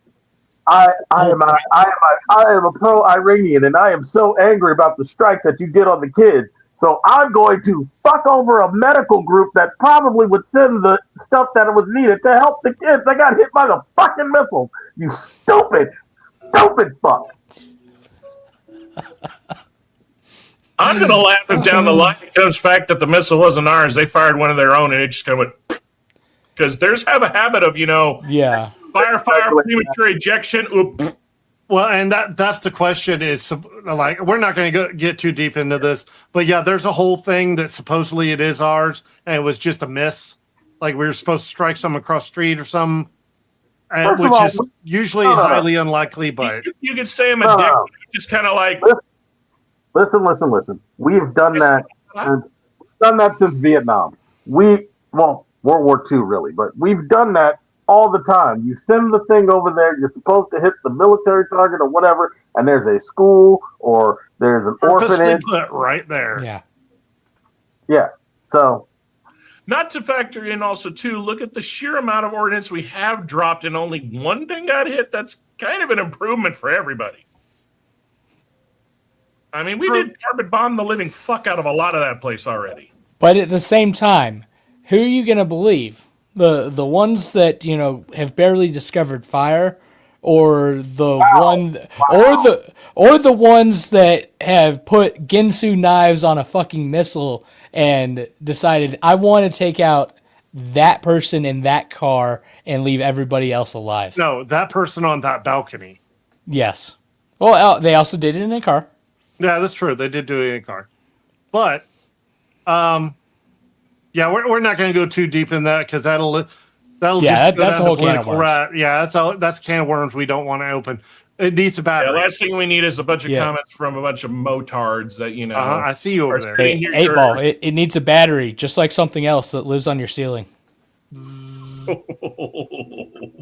First of all, I change my batteries regularly, so you'll never hear that sound at my house. I'm going to record the rotating the single battery doesn't count. No, that's why you go to the store and buy the 9-volt batteries.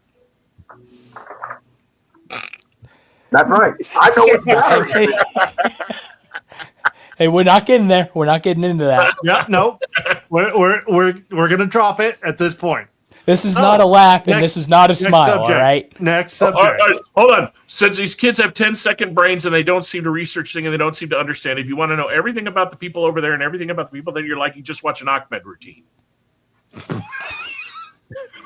Oh, wow. What happened? Durka, Muhammad Jihad. What happened? I just realized that because of this show, I'm going to end up on another watch list. What do you mean end up? Club. We're already join there. The club. I said another, so I'm on like 4. Best line ever uttered from a Jeff Dunham special. What happened? I had a premature detonation. Yeah, premature. He did. How did that happen? Fucking new guy. I'm so glad I got to see him live early on. Oh, dude, yeah. Talking about before the divorce. No, is he ran out of things to. It was one of those that the minute you saw him and he had that many characters, you already knew repetition was about to hit. Yeah, I mean, I saw him back in like 2013. I saw him in 2007. Okay. Before anybody knew who he was. And the only character out of what he has now that he had there, was Peanut. You know. So what was mind blowing is he has a character that he doesn't have now because apparently it got stolen. Who, Bubba? No. Bubba. In 2007, he came out onto stage with a dragon. Oh yeah. And the dragon literally was all moping his head, and he was like, "What are you so sad about?" He goes, "They made fun of me in school." And he goes, "What did they say?" And he goes, they called me a rabbit from Half Mile Island, a chicken from Chernobyl, Kermit the Frog on acid. He's like, "That's cruel. What student said that?" He goes, "That was the teacher." And then literally fire shot out of its nose. He goes, "What was that?" He goes, "Flaming booger." That's funny. But yeah, somebody apparently stole, because I saw him in an interview a few years ago, and somebody finally asked, because I was hoping someone had asked about it. He goes, "No, it was apparently one of his cases was stolen out of an airport, and he never got it back." And apparently the person who made that puppet there was some reason they could never ever make it again. So it's just a lost character. But if you search YouTube hard enough, you'll find he did one skit that was recorded live at the Improv with that puppet. Yeah, I'm sitting here looking and it's not even coming up. Peanut. Because basically all you're going to find is Peanut now. Peanut kind of became his main character after that. Well, and Walter. Well, yeah. Well, it's Peanut, Walter. Peanut and Ahmed. Jalapeno and a steak. Well, but that's Ahmed and Jose are together, kind of. Yeah. My favorite is Walter. I just like Walter. I could drink a whole bottle of Midol and I still wouldn't give a crap. Yeah. For the one I gave her, how did he put it? He goes, I gave her a camera and she came running out of when I was getting out of the shower and said, "Smile." So I showed her a smile, hurt my back. You saw he's got a new one, right? A new character? No. Yeah, he's got like a freaking a Gen Alpha type iPad kid. That's okay, funny. I actually got to watch that one. I got to find one. That's a new one. All All right, so back on. Go. Last one here. We got Google. There are some rumors that are still floating around. It's a comment that was made by the Google CEO where they're potentially looking at taking the Google like Google Play Store and stuff and kind of turning it into Apple, locking it down where you can only go from there and, shut things like Samsung Store and all these, not be able to sideload your own APKs and stuff like that. Yep. And what led this charge was Fortnite. Yes, correct. Fortnite was kind of the root. Fortnite has never been on the Play Store, so they supervented it. A good way to Same break with Apple. it after Shark's done, if y'all want to check it out, go. The first person to actually break this story on YouTube was Some Ordinary Gamers. Mudahar. Yep, was the first to break it. I also found links to it on OS News and a couple other, Android-based stuff. What tech is doing in general? You will own nothing, and you will be happy. Yep. Yeah, I don't. Just take it as come down to consume. Don't look into the product. Just consume and buy and get ready to consume more product. Even cars are going that way. They were saying probably in the next 10 years you won't own your car because you won't own the software on your car. Hey, I love the software. When some little shit with proximity detection comes riding up next to me and thinks he's a badass, all I gotta do is accelerate and get right in front of him. And the adaptive braking. Push come to shove, every time. Push come to shove, I can always marketplace a 2004 Toyota Corolla. You know what the best car to merge in front of is? IG has nothing that can be cracked. Yes. Except when you already have the accelerator slightly depressed, then the car doesn't give a fuck. It'll keep going. So it'll ram you right up Main Street. Hey, I heard earlier. This Texas, you hit me, you're at fault. Earlier today, a Cybertruck in Houston almost went off of a multi-story ramp. Yeah, it couldn't detect the turn and almost went. No, almost took a log. You're assuming it got the new update and thought, I believe I can fly. You will literally turn into an airplane. Airplane. I'm sorry to break your heart. He's going to have a job with his name on his shirt. No, that truck got the update meant for when they're finally at Mars and tried to adjust for the gravity change. Right. This is not a warthog. Anyway, that's all I got for the tech news. Now, the Google one pissed me off when I heard it, just because it's like hold on, wrong one. So they're taking my Google Play Store. No. So what they're doing is right now you have a function, and most people don't know about it. But if you go to your About phone in a Samsung phone, and you tap the version of your phone 5 times, you'll see a pop up saying developer option activated or turned on. That allows you to basically, you can create any program you want to run on your phone or any Android device. So basically, Play Store told Fortnite you can't be on, for some reason, either they told them they weren't going to put them on Play or they wanted to take a bunch of the fucking money. Well, it started with Apple and Fortnite. And what it was is Apple, Fortnite, because of the characters and all that, Fortnite didn't want to pay the royalties to Apple and pay the royalties to Google. So they kind of came up with their own store. Apple's like, well, you can't do anything unless you go through our store. They're like, fine, we'll stick to Android. Android, you can sideload APKs. So they made their own store, made sure that the APK was signed. You can install it. Not a problem. Now, if you have any Android phone, the APK is not signed by Google, then you have to go into developer mode, like Wolf was saying, and you have to be able to enable developer mode to load that APK. Yeah, because the option under developer mode basically says, do you want to allow download of unregistered applications? Correct.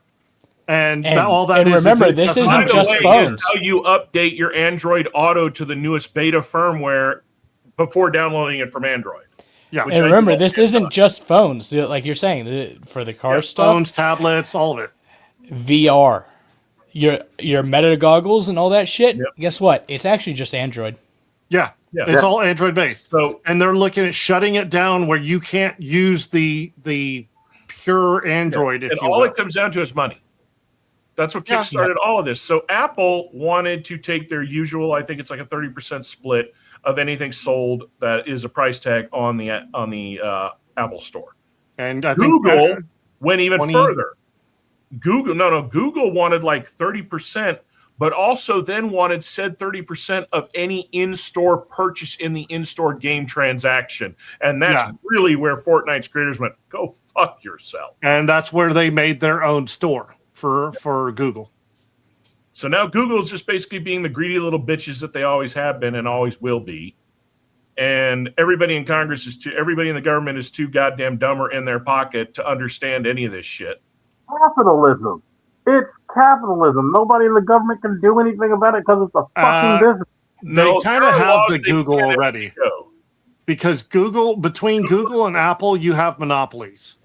Yeah, you're creating monopolies. They are plain and clear in breach of laws when it comes to monopoly, and also by controlling the fair open market of the Play Store, just like Apple has, they're falling under violations when it comes to the Free Trade Commission. As long as there's two, and even with that, as long as there are guidelines for it, even if they're restrictive, but as long as they have guidelines that will allow you to do it so that you can... As long as there's Okay.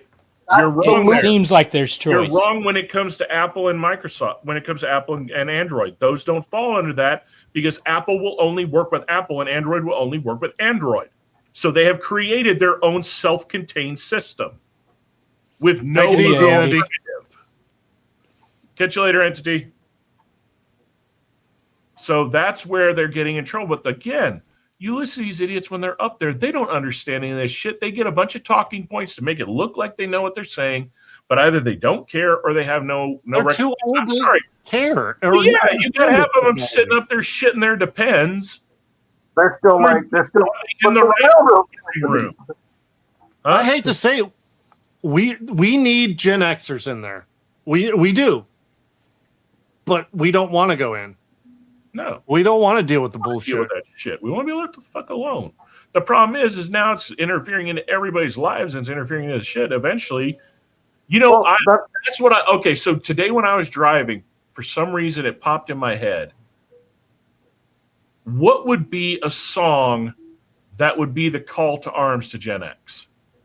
Like every generation has that song that they know if they hear it, it meant. It fosters rally together, shit's about to hit the fan, get ready to throw down.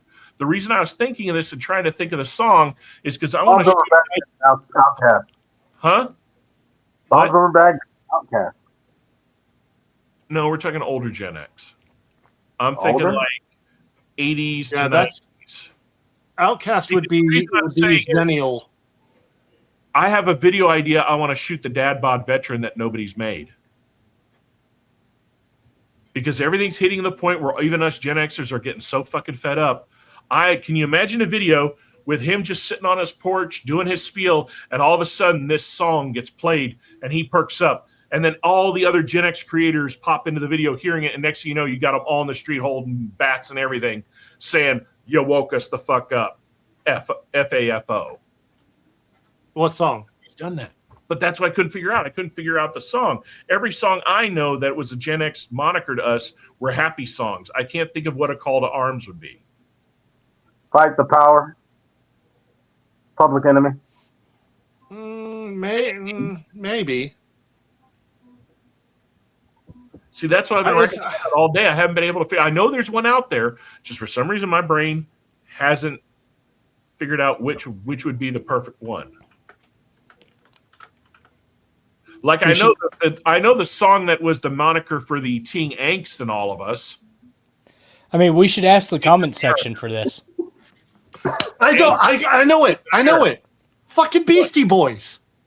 Sabotage? Yeah. I'd start Fight for your right. No, Sabotage is better. Well, still, either of them, though. Yeah, Sabotage. For the old punk Gen Xers, you know what it would be? Misfits, We Are 138. Ooh. Yeah. But Sabotage would be better for a video because it has that, it's like a roller coaster. It starts and keeps building up. It doesn't stop. But yeah, for some reason, I don't know why that hit my head today. It's like, that would be a good video. What about Public Enemy? I already said Public. Later in the Gen X curve. You want to stay more it would have to be, like I said, it would have to be from like 78 to 90. Because that's the biggest gap of all the Gen X generations, because that's where the later of the cusp would know the songs and the beginners would know the songs. Huh? Wu-Tang, Protect Your Neck, because Wu-Tang's for the kids.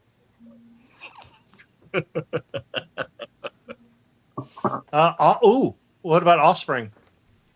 No.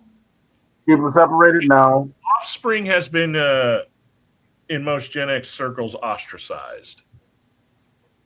That's because they were the first. I never disliked them. No. Because they were like the first heavy kind of punk band to go pop. Like they were the first sellout.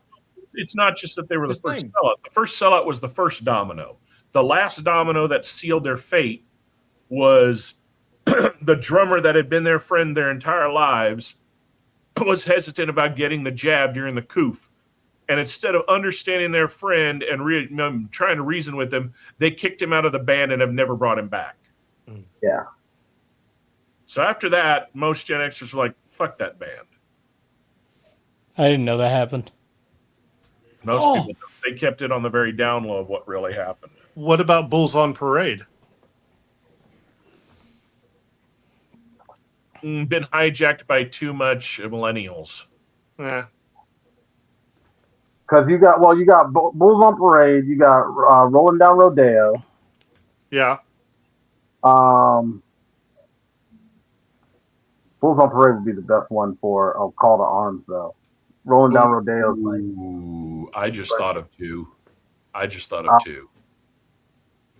They're heavy. They're heavy as fuck. Propane One Man Army. Ooh. Or another one, if you really want to get even heavier, Hatebreed, Destroy Everything. No, if I'm going Hatebreed, I'm going now is the time. If I'm doing Hatebreed, it's now is the time. I still think Beastie Boys is the winner because more people.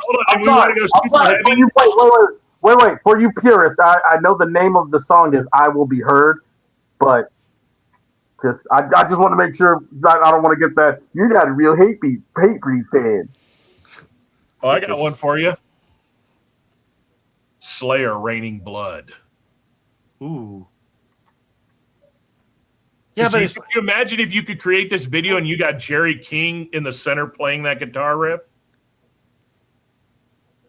with the fucking spike gauntlets and everything. You're gonna do that, On base right next to him in the video is Doyle von Frankenstein on the base. But if you're gonna do that, you can just do Pig Destroyer the Politician. Huh? You just do Pig Destroyer the Politician. Yeah.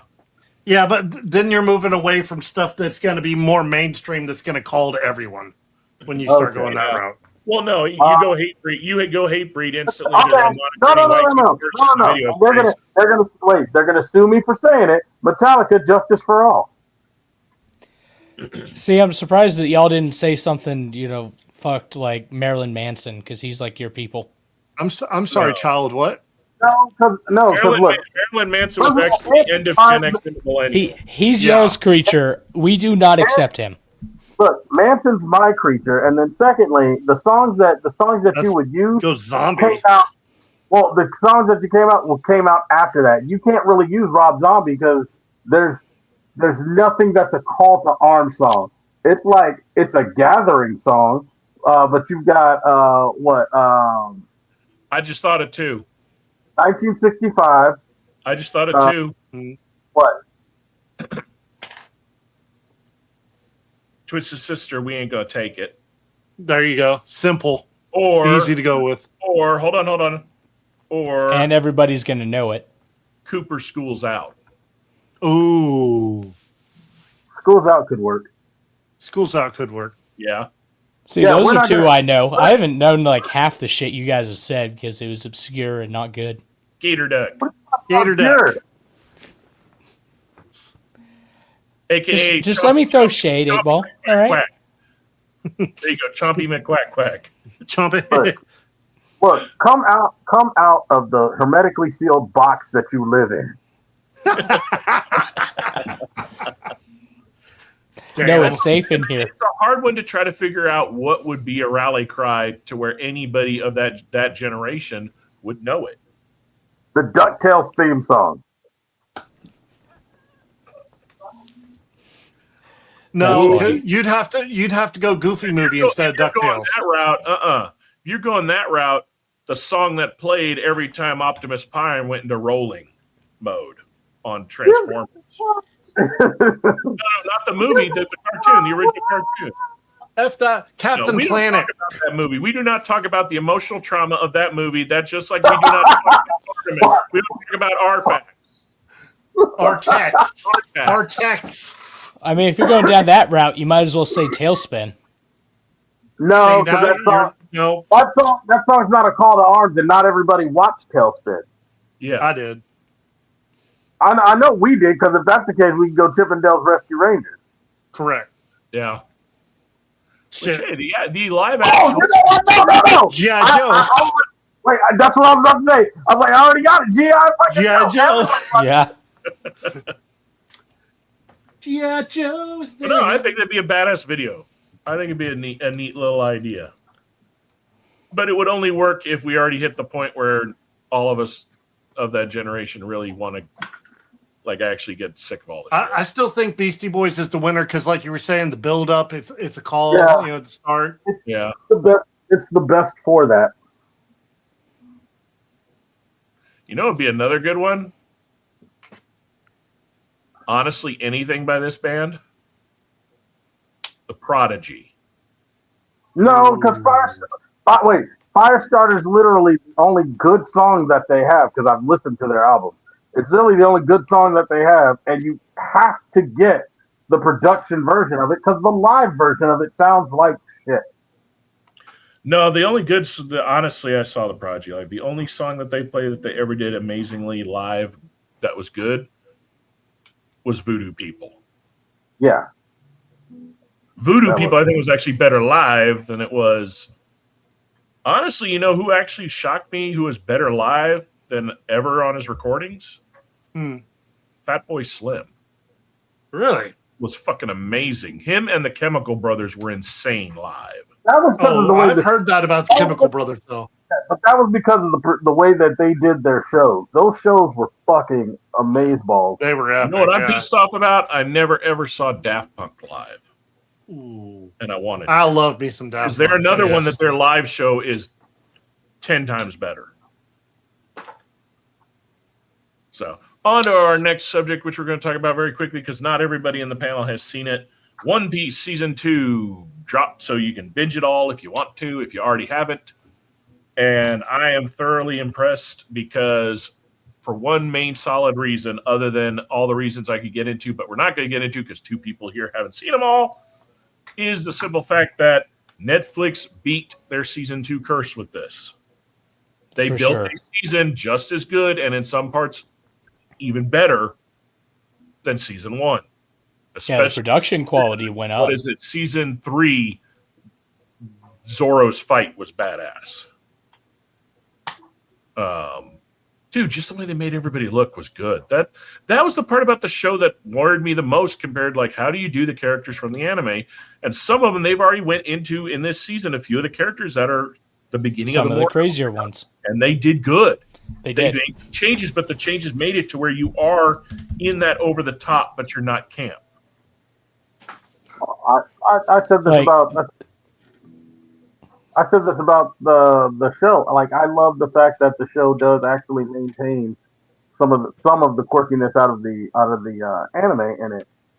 And it's the live action actors kind of throw me off because I'm used to the way that the anime. So I have that problem of familiarity thing because I watch. But I think as you watch it, it's gonna not be as much to you because there are some of them that they make some subtle changes, but the changes work to keep it out of that going into Uncanny Valley. But in the rest of the season, I will tell you, and I'm pretty sure Walrus will agree with me, there's some of them that they could have easily gone into Uncanny Valley camp, and they didn't. They actually made them as good as their animated version or better. I completely agree. And they made simple changes. That's you been get my huge thing Chavo about in the background early. There's little things they have changed that doesn't affect the story, but adds more into the dynamic of people that know the whole anime will be, oh, okay. Because you already know that character was around at that time. We just, in the anime, didn't see them till later down. But it makes sense the way they're doing it. And the actors they're picking, my God, their casting is damn good. Dude, the guy that Smoker hits him out of the fucking park. The effects for Smoker are phenomenal. Some of the best. Mr. 3, spot on. Dude, David Duchanel or whatever, he has that weird name. Yeah. The one that played Polka Dot in the Suicide Suicide Squad. He plays Mr. 3. Does it fucking perfectly. Dude, the guys they picked to play what is it? I always forget the Giants' name. Drogi and what's the other ones? Oh. Brody. Yeah, Brody. Perfect casting. Yeah. I can't say any more because it would ruin it if you watch. There are other people they bring in that they did. Nico Robin, she is fucking spot on. Like, it's just good. The one they didn't do good. Better and better. The one they didn't do good was the princess. She's a great actress, but it does not accurately portray from the show. But I don't disagree with it. I don't see it the way you do on the same sense that I would have more problem with that swap if it wasn't made very firmly aware that Oda cast her. All these kids, all the outfits, everything, Oda, the creator of it all, picked these people. He's on set every day. They're on most of the days they're filming, literally there so they can come ask him questions or he can give his insight. He has final veto on everything across the board. Actually, did you watch any of the podcast that they put out? No, I haven't. I have it on the thing. So, I also have a few behind the scenes things. I just watched the first podcast, and they brought him on. I mean, they kept his face obscure. What other show? They brought him on, and he talked through some of the casting choices and some of his vision for it all.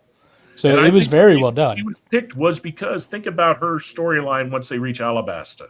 Think about all of the dramatic stuff that she has to go through that we already saw in this season, but what yet to come. I think out of everybody they saw, she was probably the best, and that's why he picked her.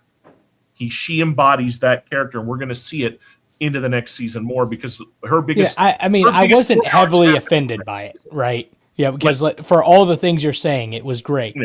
It was just one of those, like, if I have to nitpick and say one, it would be that. Yeah, my main thing that now that I'm enjoying the casting, I'm enjoying what they're doing. I want to speculate between all of us, who would be a good Kuma? Ooh. Yeah. Ooh. Keep in mind, I'm not heavily invested into the One Piece story, so I pick and choose random show or random episodes that I watch of it. Well, I'm not I a diehard. suspect that every single fight with Zoro gets better and better and better and better. I mean, the actor that's doing the choreography and everything for it is insane. Well, even the actor playing Zoro is perfect. Yes. In this season, he becomes more of the Zoro. And I love the fact that I will say this, it's not going to take away from the season. Something they never showed in the anime, like you got it from Zoro's own inner monologues. But rather than just have him doing his inner monologues, there are scenes in the background where in his mind, he's having arguments with Hawkeye Mihawk taunting him, "You'll never be as good as me. Why are you fighting?" Well, I mean that whole sequence of him practicing, I mean, dude, that was insane. Yeah. And I think, that's something Oda put in it because it's probably something he probably wanted in the anime, but it would have added too much to what was already too much. The best thing about this is you don't get any of the fucking goddamn filler. Let's face it, out of the 1,300 episodes, 500 of those are fucking filler shit that could have been gone. If not more. Chopper's recaps, I hated those. Yep. Because they added nothing to it. It's one of the many things of why I really enjoy the live action take more. It with a grain of salt. Continue watching because I think you will like a lot of the choices made. I think you'll enjoy the fights, and I think you'll be impressed when they get to Logtown. Holy fuck, the sets they built! Not to mention the fan service they did of adding little characters that we would know from the anime, but nobody who has never seen the anime is going to know. And they didn't have Logtown specifically, they built. They built every aspect of They Logtown. built the entire Going Merry. Yes. It's physical, the whole damn thing. I mean, I'm enjoying it. I did not think I would enjoy it as much as I did. I'm liking it. Here's the best part. They're already filming season 3, and Netflix has already said the 2-year delay between 1 and 2 was due to the sets, due to the things they had to build. Every season progressing forward is going to come out on a yearly basis. Nice. That's So they're sufficiently Oda backing it. also Then. admitted that when it comes to the anime and the manga, we are on the trajectory to the end. And on FNT, they were talking about it, and I agree with them. I have a feeling, and I've always felt this after watching all of the anime, that what they brought up is right. I have a feeling when it comes down to it, the One Piece isn't going to be a grand, big treasure. The One Piece is going to be probably just a single piece wrapped in a note talking about the treasure was the entire adventure you have done to come to this point. Was the friends we made along the way? Yeah. wow. Because it would match Gold D. Roger to a T. It would. And that's what you missed because you only watched half of the first episode. They did the scene with Luffy about to get executed on the tower perfectly. That's what I'm saying. It is good. It is really good. You were talking about Kuma, and this might sound really weird, but what was the name of the dude that played the mountain? Oh, shit. If they could get him to shave his beard. No, because if you think about it, in skin color. Oh, he's not the right color. Kuma, it would be more sense to have Darker. somebody who is Samoan or Polynesian or of that skin complexion to play Kuma. And I was sitting there thinking The Rock, and I was like, please not The Rock. No. Yeah, no, not the Not God, The Rock. no. They wouldn't deal with somebody that wants that paycheck or that level of an ego. Wait, what about one of the ones? He's the favorite in Hollywood no more. What about one of the dudes that remember when the Hobbs and Shaw when they went to the house, right? He had like the kin. There was a couple of bigger dudes there that played his kin that were that could Those maybe guys fill are that role. Those guys are actual wrestlers, and they're Hanawai family, so there's actual kin, and a lot of them wrestle in New Japan. I just can't remember their names. Well, that would mean they already know how to do a certain amount of acting. So mean, I guess you can get Tomatonga to do it, but he's not. No, you need who's the tall? They have like a 7 foot tall brother. He's not. I forgot he's the other thing that came across my feed for the 2-week review today. Congratulations to, as of the other day, Sir Idris Elba. Yes. Yes. Knighted. Yep. I forgot to bring that up too. Did I send that one to you? Okay. No, I forgot. she came across my feed. I was going to send it to you, and I didn't. Yeah, I meant to send it to you. Around the same time. No, like I said, back to One Piece. There's a lot of characters I've been running my head. Who would I pick? Who would do good in this? Who would do good at that? The guy they picked for Buggy is fucking perfect. Yes. Like, I would never thought the guy that played Deke from Agents of S.H.I.E.L.D. could do Buggy, but he does. And he does it good. And with Kuba's build, you'd almost have to go like they did with Hagrid. You know? No, because there is a. I want to say they say he's 7 foot, but he's like 6'8". He's either 6'8" or 6'9". There's one of the Anawahi boys. He's wrestling in WWE right now. I just don't think he can act. Yeah, take your head out of the game of thinking about person that meets the build, because the suit you put him in can trick your eyes to that. Think more of how his face looks, how when he does talk in the cut scenes, the demeanor. That slow, deliberate. Honestly, someone that would have done a good job before he dropped all the damn body mass, and not because he dropped the body mass, it's because it changed his face so much. Batista would have done good at it because he has that jaw, but now he doesn't because he ran all fucking Ozempic on everybody.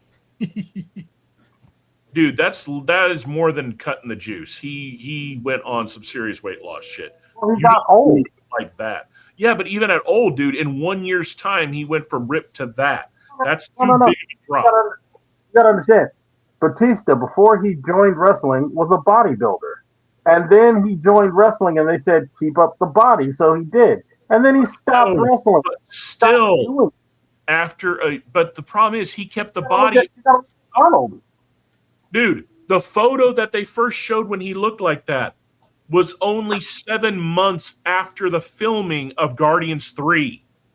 Oh, you know what? Fair. That's why I'm saying the change was too fast. You know, don't even get me started on how they portrayed that. Is too extreme. I think he meant to lose a little, and it got to a lot, and now he's going to slowly, hopefully, gain back to the healthy regiment weight. I think he's going to keep it off. He's still trying to. Way too drastic, too quick. I think he's going to keep it off because he's literally trying for other kind of Hollywood roles. He doesn't want to be the quintessential big man and stuff. Yeah, he doesn't want to be the brute. Who would play good Law? That's the one I was wrapping my head. Who would play good Law? Because if they're going in the order, if they're going at the speed that they're going with the amount that they're putting into each season when it comes to the amount of episodes per show, Law is going to show up at either the end of 3 or the beginning of 4. Just like you know what they're doing? They're doing each section of, like, when you go to Crunchyroll and they've got it segmented out in their seasons, but it was all just kind of one deal. Yeah. That's what they're doing, because they did like East Blue and then did and they did Grand Line. They said that they're in a sense segmenting it to anywhere between 80 to 110 episodes per season. Because the plan, I think, is 10 seasons total. And it'd be awesome if they can get through it. Well, that's why they're also ramping up to one season every year, because they don't want everybody to age out on it. They want them to age appropriate. Because you got to remember, between I'm trying to remember the order of the cities. Basically, but remember they did, what was it like? Was it a 1 year or a 2 year jump into the M fell down infiltration story, where Kuma sent them all to different places? It was what, a 2 year gap, right? That they were training. Yeah. So already is going to work in their favor. And then you also had another time jump before Fishman Island too. It was almost about a year. I think, or it was a couple of months or something like that. So there are some time jumps in the story of how it's told. But yeah, I've been trying to rack my head who would be a good Law and who would be a good Firefly Ace and who would be a good Whitebeard. Because those are 3 pivotal characters. Fire Fist Ace, not Firefly. You know what? I tell you what. What we'll do is we'll take those characters. We'll think about it. We'll go ahead and get the actual picture of the actor and stuff like that. Send it to you, and we can show. Yeah. Who our picks are for those. Yeah. And then we can argue.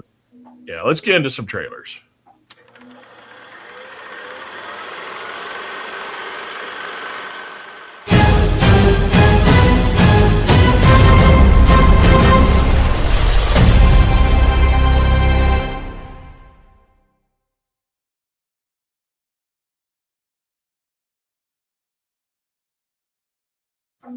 All right, so first one we got up is a sci-fi that's coming out soon called Disclosure Day.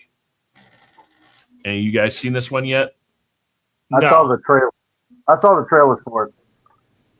Okay, did you see the teaser or the official trailer? Because this is the official that just came out. I saw the teaser. Okay, this is the actual official one. What did you steal? Secrets.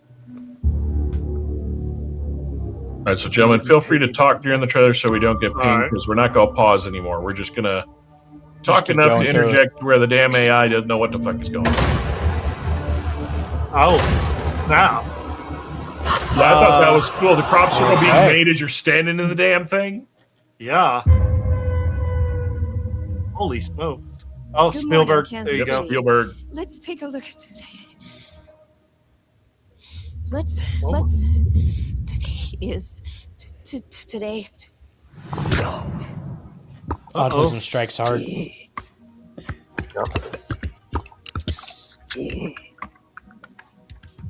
you understand what she's saying? I hear it's gibberish. I can't understand it. Uh-oh. And I can. Uh-oh. Now, somewhere in your history, Mama said, alien fuck me. People are starved for the truth. I'm a part of it now. I'm just sorry they made you a part of it too. Oh, man. Hello, Jane. One good note, the actor that they just showed, the African-American gentleman, he did a badass job in Running Man. Yeah. Holy Oh, smokes, shit, those he's some in blue it. eyes. Yeah.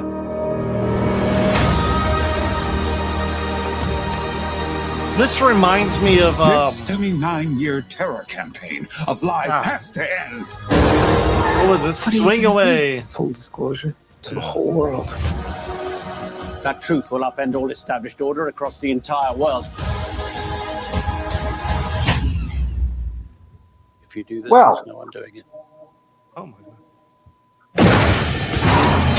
What I love about this so far is there's many directions to take each of you taking aliens one at a time.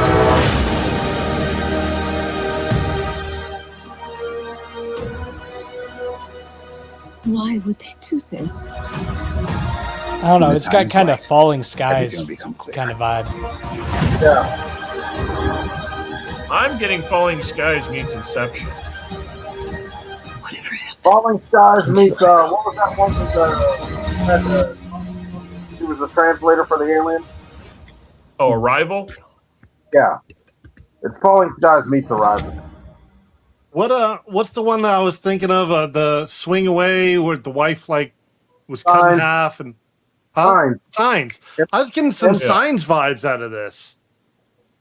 It's only because of the crop circles.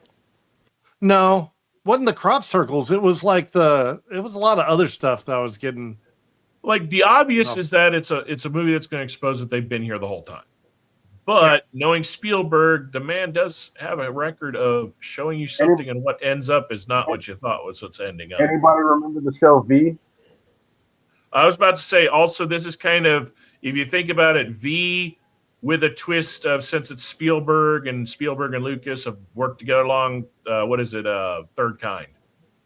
Yeah. Close Encounters of the Third Kind. Yeah. All right. So next one we got, HBO Max dropped their first trailer for Lanterns. And that's after watching it, we'll see yours. Okay. Is this like Green Lantern? All due respect. No. Been training. Yes. 2 months, and I haven't even worn the ring yet. So pause it real quick. They'll get hung up. Some dumbass at DC Studios, when they decided to make this, for some reason, I forgot the reason they gave, but they decided to cut out green out of Green Lanterns, because the original title, I think, for this was supposed to be the Green Lantern Corps. Okay. Or Lantern Corps. And then they just shortened it to Lanterns, and their whole take on this is supposed to be space drama meets, what the fuck is that show? True Detectives. So that's why already I'm just kind of like, No, that's not what they are. You gave me that synopsis, and I'm just like, no. I mean, granted, they're supposed to be a universal police force, but they're more like a universal SWAT team, not a universal detective corps. I'm not getting the Fifth Planet. Well, this is also supposed to be taking place in James Gunn's DC brings you James Gunn. And there's a few things they say in this that already contradicts that compared to what Guy Gardner said in the Superman movie. So keep playing it. Up on the jewelry, Junior. You're just a fucking substitute teacher. You're not ready to get up in front of the class till the ring says you are. Now that I do agree with the two guys that got cast. I do like them.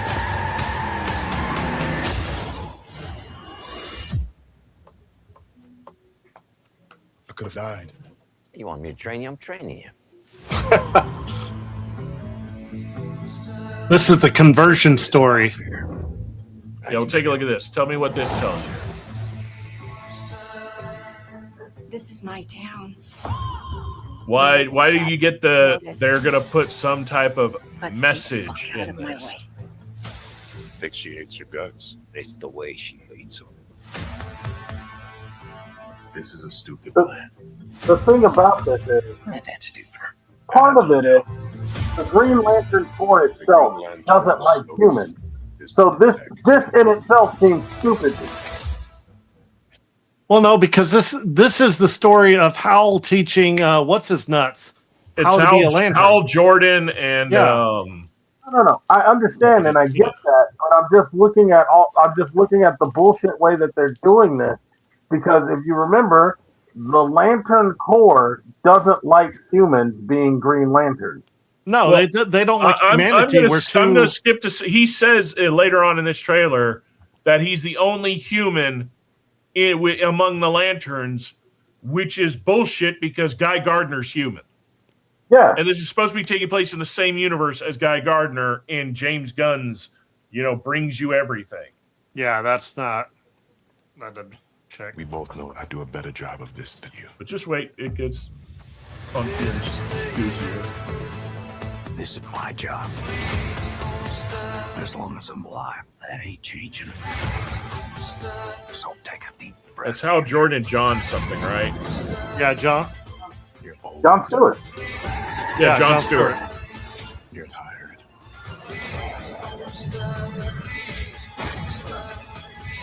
Pause it real quick. Biggest mistake they ever made in the CW Arrowverse was giving John Stewart the fucking ring and not doing anything with it. Because he finds the ring and then they never brought it up again. He just stayed Arrow's sidekick as Sentinel. Yeah, no, that should never happen. Yeah. Your playing time it. is up. So already he takes off and flies off and no shoot shows up. I don't know. So what the fuck is with that? Then they show a suit hanging in a closet. The Green Lantern suit manifests with the ring. It's not something you put on. Correct. It's like a part of you. Already, there's just so much in this that just, and it pisses me off because when I first saw the first promo photo, I loved the two actors they picked. I thought they looked like them. They fit them. But if you don't give them a good thing to work with, it's wasted. And then they didn't even make the logo green. Take a look at this. What he says right here. Have you ever talked to? Just play this part. The other lanterns. I'm the only human. They're aliens. One of them's a fucking squirrel. That is lore, though. That's one cool kind of But it's like, I don't know what they were thinking on this one, and it's like again, this is something made under James Gunn, Very clear this cocksucker doesn't know fucking DC for dick. Go back to fucking Marvel. You understood the campy goofy of Marvel. DC is not campy. DC is fucking what it says. Dark comics. Yeah. So yeah, that's Lanterns. The next one we got up is I think this is a series coming out on Hulu called Mike and Nick and Alice. And this one actually looks pretty funny. In my opinion. Open the glove compartment. What's this? It's chloroform. Chlor what? You don't know what chloroform is? Should I know what chloroform is? Have you ever seen a movie? Yeah, I've seen many movies. Winter Have you over. ever seen a movie with Chloroform. in it? I don't know. Okay, just listen to me. You're going to ring the doorbell. Somebody's going to answer the door. Before they can get out a single word, you take that rag that's soaked in that shit and you cover their nose and their mouth. Oh, that's chloroform. That's chloroform? You could have just said the wet rag thing. Made it easier. Fine, great. Do what you call the wet rag thing. Hey, Mike. Oh shit, Andrew W. This is confusing. What the fuck are you doing? This is your idea.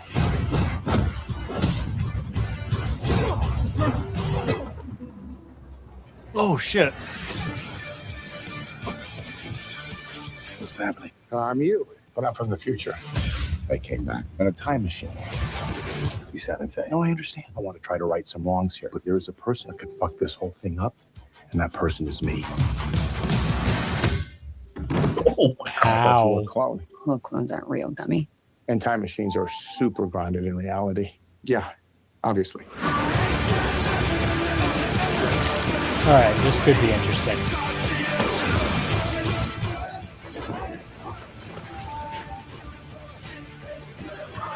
The first time that we went through tonight, Mike died. Oh, fuck. But that's why I'm back. We get one chance to fix it.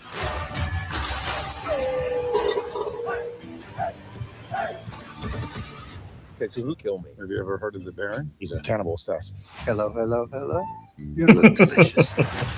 I don't want to be eaten, Nick. No, I agree. It's not an ideal situation.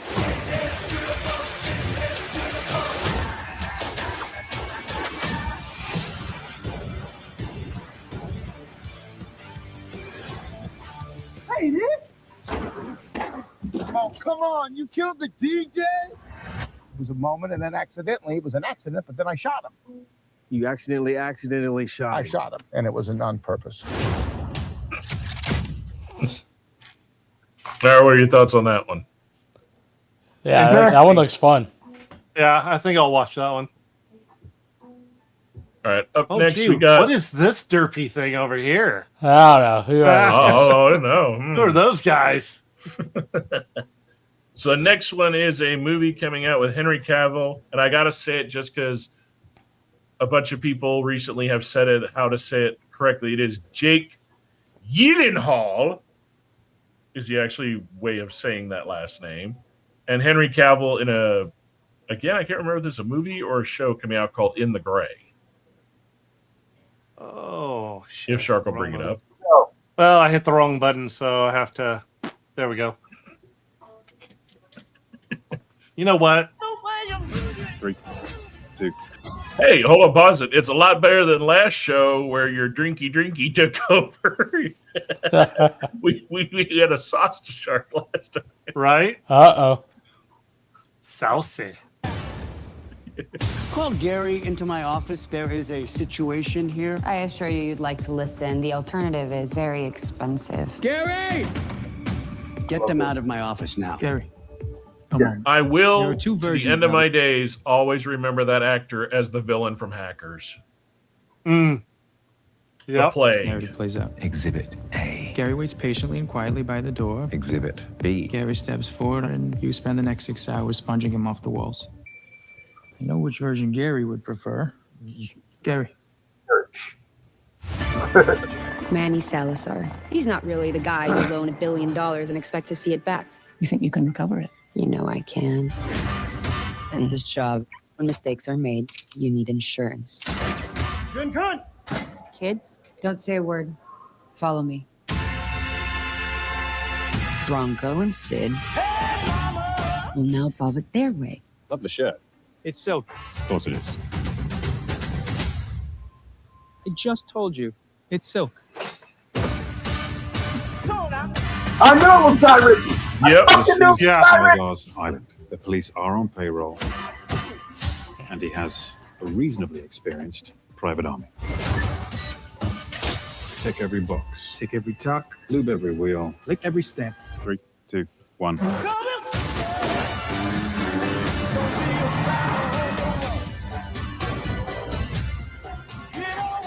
Range 300. This is a movie or a series? 275. Make your mind up. 250. Janet. He'll tell us in a second.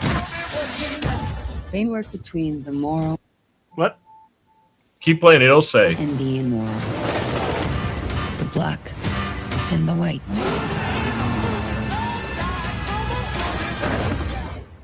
They operate in the gray. Show me what you got.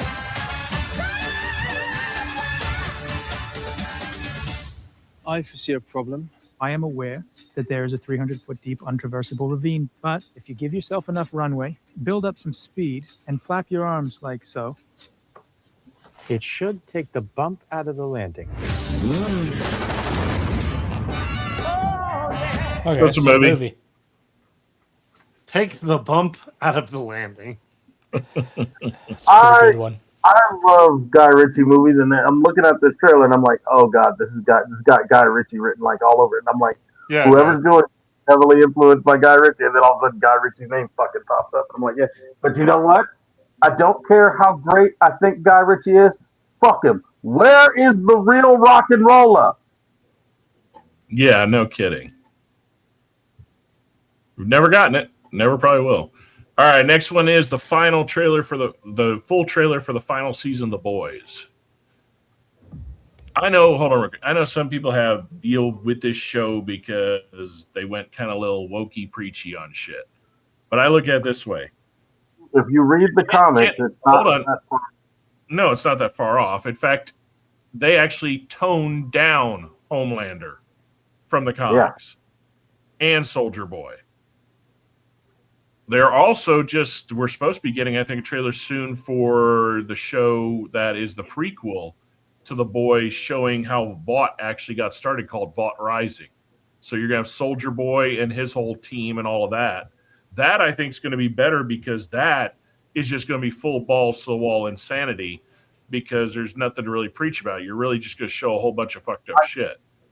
And I always say this. I'll watch it, but my whole problem with prequels, especially for certain things, especially where you have things where characters have to be put in peril and characters have to potentially die, I can't invest in prequels if I already know where the character ends up. Kind of, sort of, but you got to remember, you know where Soldier Boy ends further down the line, but we have no stories of the 30 years leading up to it. True, but so I know we've got a lot of stuff, and they could introduce a whole bunch of superheroes we've never fucking heard of. Plus, we're going to get to see fucking how Stormfront came about, and I kind of like to know more about her history and the whole shit behind that. Eugenics Nazi was a eugenics Nazi fucking program. That's Exactly, where but that's what I'm saying. We don't know where it transferred over, how it became. That's what I'm saying. There's a lot to build off of.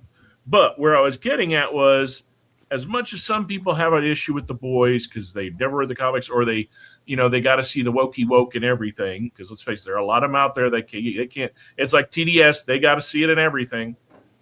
I have always liked The Boys. I've always enjoyed the show, and I think hands down, when it comes to some of the best characters written and portrayed on a show, Urban does an amazing job as Billy Butcher. He really does. Like, that is the Billy. He does. That is the one character out of the comics that is nailed perfectly. That is Billy Butcher. Especially this final season of him going into the full-on, I will do anything to make sure all soups are dead. So, go ahead, Shark. My power is absolute. At heights no one's even dreamed of. but I have a bigger destiny. Praise be. And what is it? All right, let's get to work, yeah? You think that Homelander is looking for V1? It's Thought's first iteration of Compound V. If Homelander got his hands on some, he'd be immortal.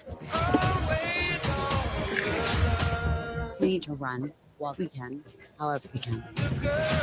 No, we hit him with the virus while it still works. We can kill every fucking suit on the planet.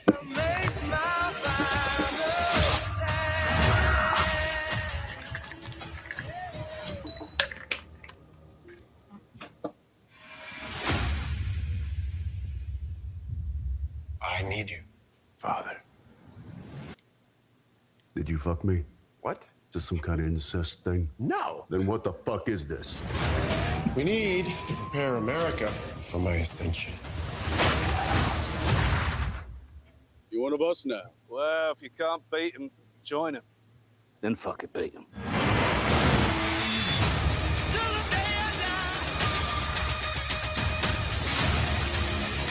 This is our last chance. The only thing we have left is hope. It's beta male shit, bro. War, am I right? Those who seek to destroy me, the non-believers and backstabbers. I offer oblivion.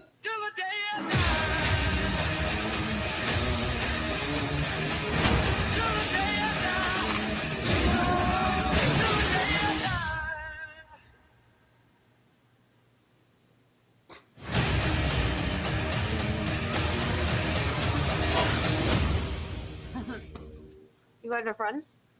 You talk.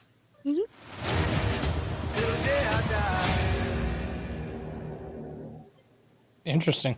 I think it's a good trailer, and I think it literally just shows if you're gonna. It shows, in my opinion, what this shows is that's how you end a show. Yeah. It's a roller coaster of a trailer, and that's how this final season should be. Is just full balls, so I'll leave nothing back. Just for it. It's the last ride. Yeah.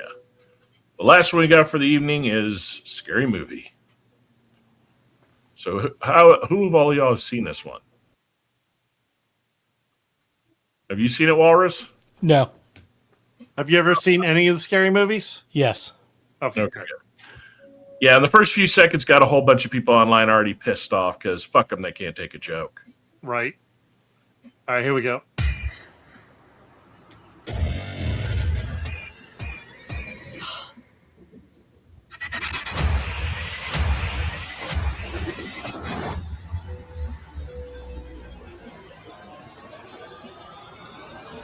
Guess who's back?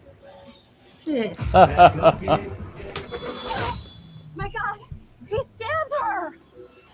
Not her. My pronouns are they, them. He stabbed them. That's funny.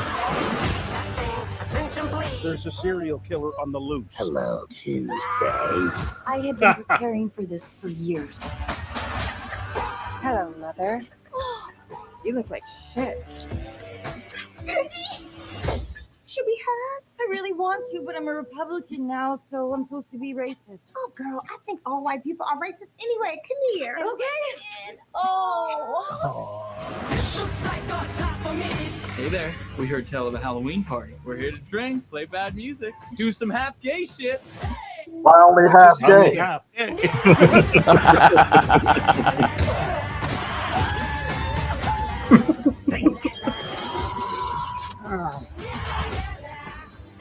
Stop smiling.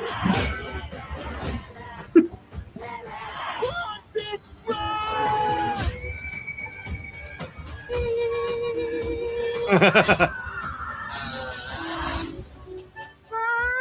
Santa gave me a severed arm. Be sure to thank him. What the?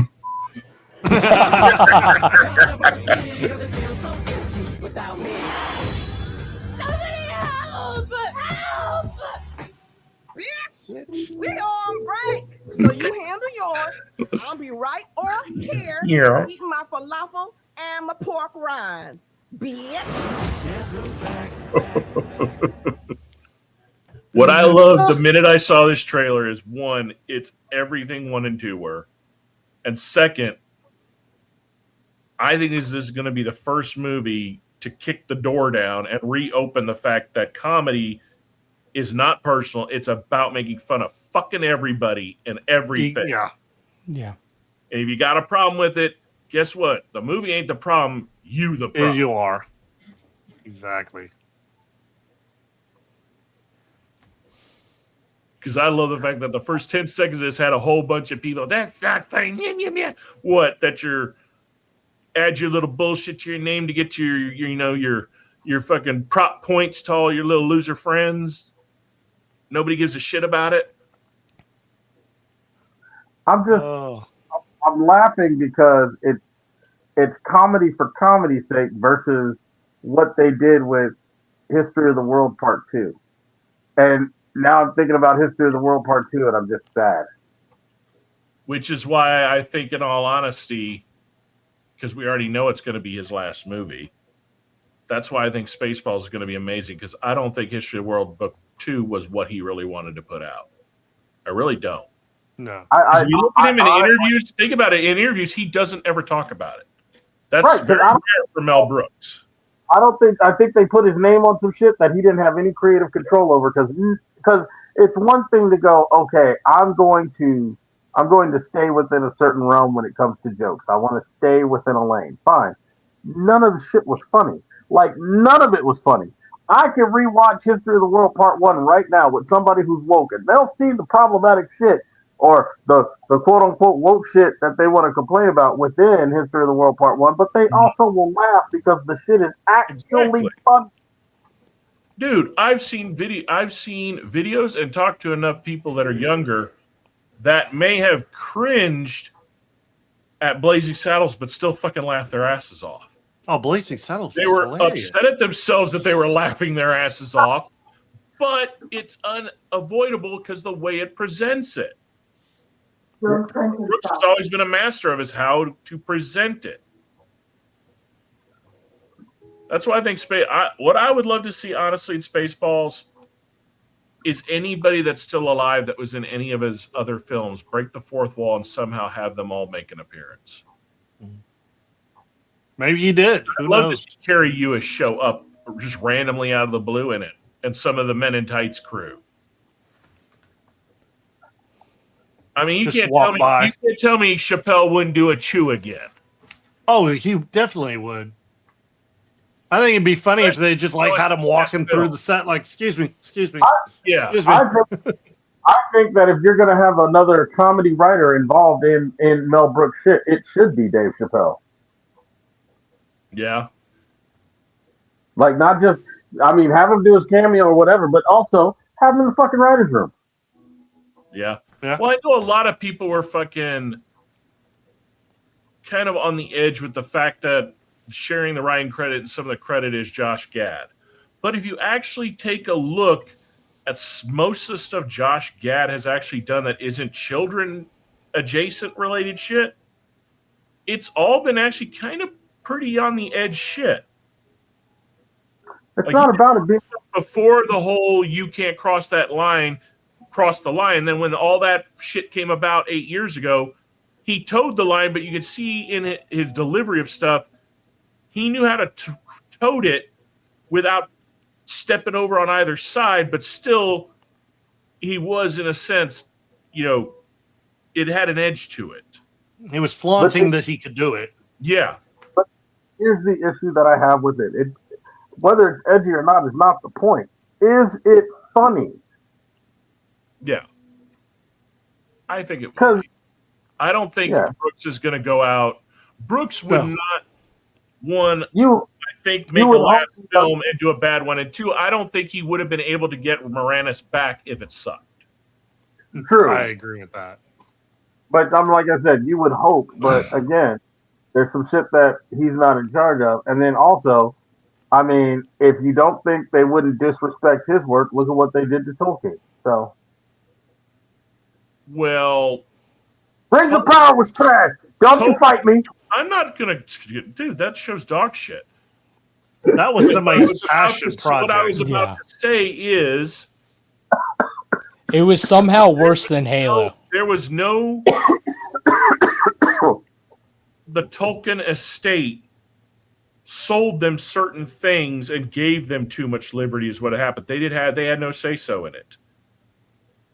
But the main things that they had, that people built the core of the movies and the original stuff, they don't have rights to. So that is still in the hands of, I think, Warner Brothers. Where they fucked up was allowing them to even make that and not have final editing say so. But it also comes down to the fact that I think what it is, I've heard a lot of people talk about this. If I'm not, I may be wrong on who it is, but from what I understand, I guess his grandson, because it's not his son, I think, that controls. I think it's the grandson now that has control. Whoever has the main control doesn't fucking care anymore. It's just a money machine to them. Terrible. That's the way of the world, though. Walmart did it. A lot of them are going that way. Yeah. Well, to be fair, Walmart had to beat out Kmart, so if you're standing over the conquered carcass of what you have, you can sit there and go, now I want all that common loot you dropped.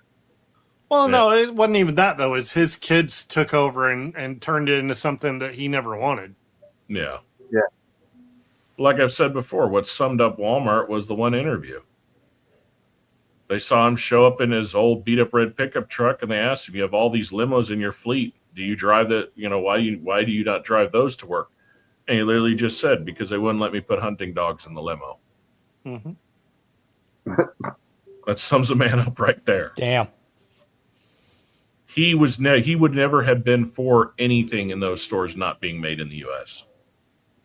at all. Yeah, and he damn sure wouldn't he wouldn't have been with the expansion of going abroad.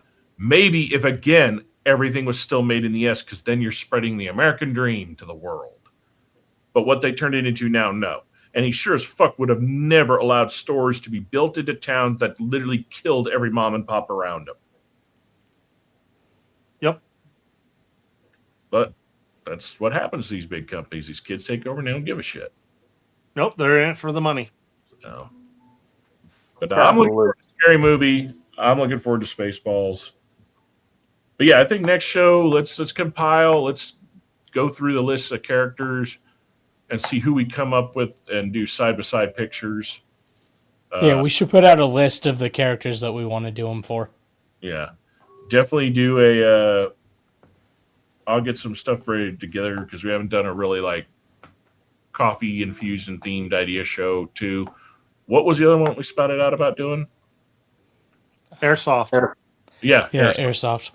Yeah, I think we should do those three because I don't. Out of the shows that are coming out by our next episode, most of them are just going to have aired and only had a few episodes. So I don't really want to talk about shows till they're. I don't like talking about shows till they're done because then I'll be able to do the update on Firefly or whatever they're doing. Yeah, well, That's going to be literally we're going to start the show off talking about that depending what it's about. I mean, that is a big thing because that's coming down tomorrow. So. I mean, if we wanted to, we could try to jump on tomorrow to do a record of our reactions to the release. Possibly. I don't know. I'm just spitting shit out there. Guys. I don't work tomorrow, so. But also, I don't know what time they're dropping it, too. Nobody knows. Oh, I'm sure it's probably 2, 3 in the afternoon. 8 o'clock, so. I'm pretty sure it's probably going to be in the afternoon. It ain't going to be they're not going to drop that at the beginning of a convention. That's going to be the convention. Oh, but we have time to figure it out. Yeah. I'm down if you guys want to hop on, just do a quick we can if they have a video of it, we can watch it and react to it and talk about it. Yeah. Depending what it is. I mean, if it ends up being a filibuster, then we can wait to talk 2 weeks and let it steam. Yeah, we can wait until it came out. Asshole, if it's not worth it. So, but I'm down doing this Microsoft.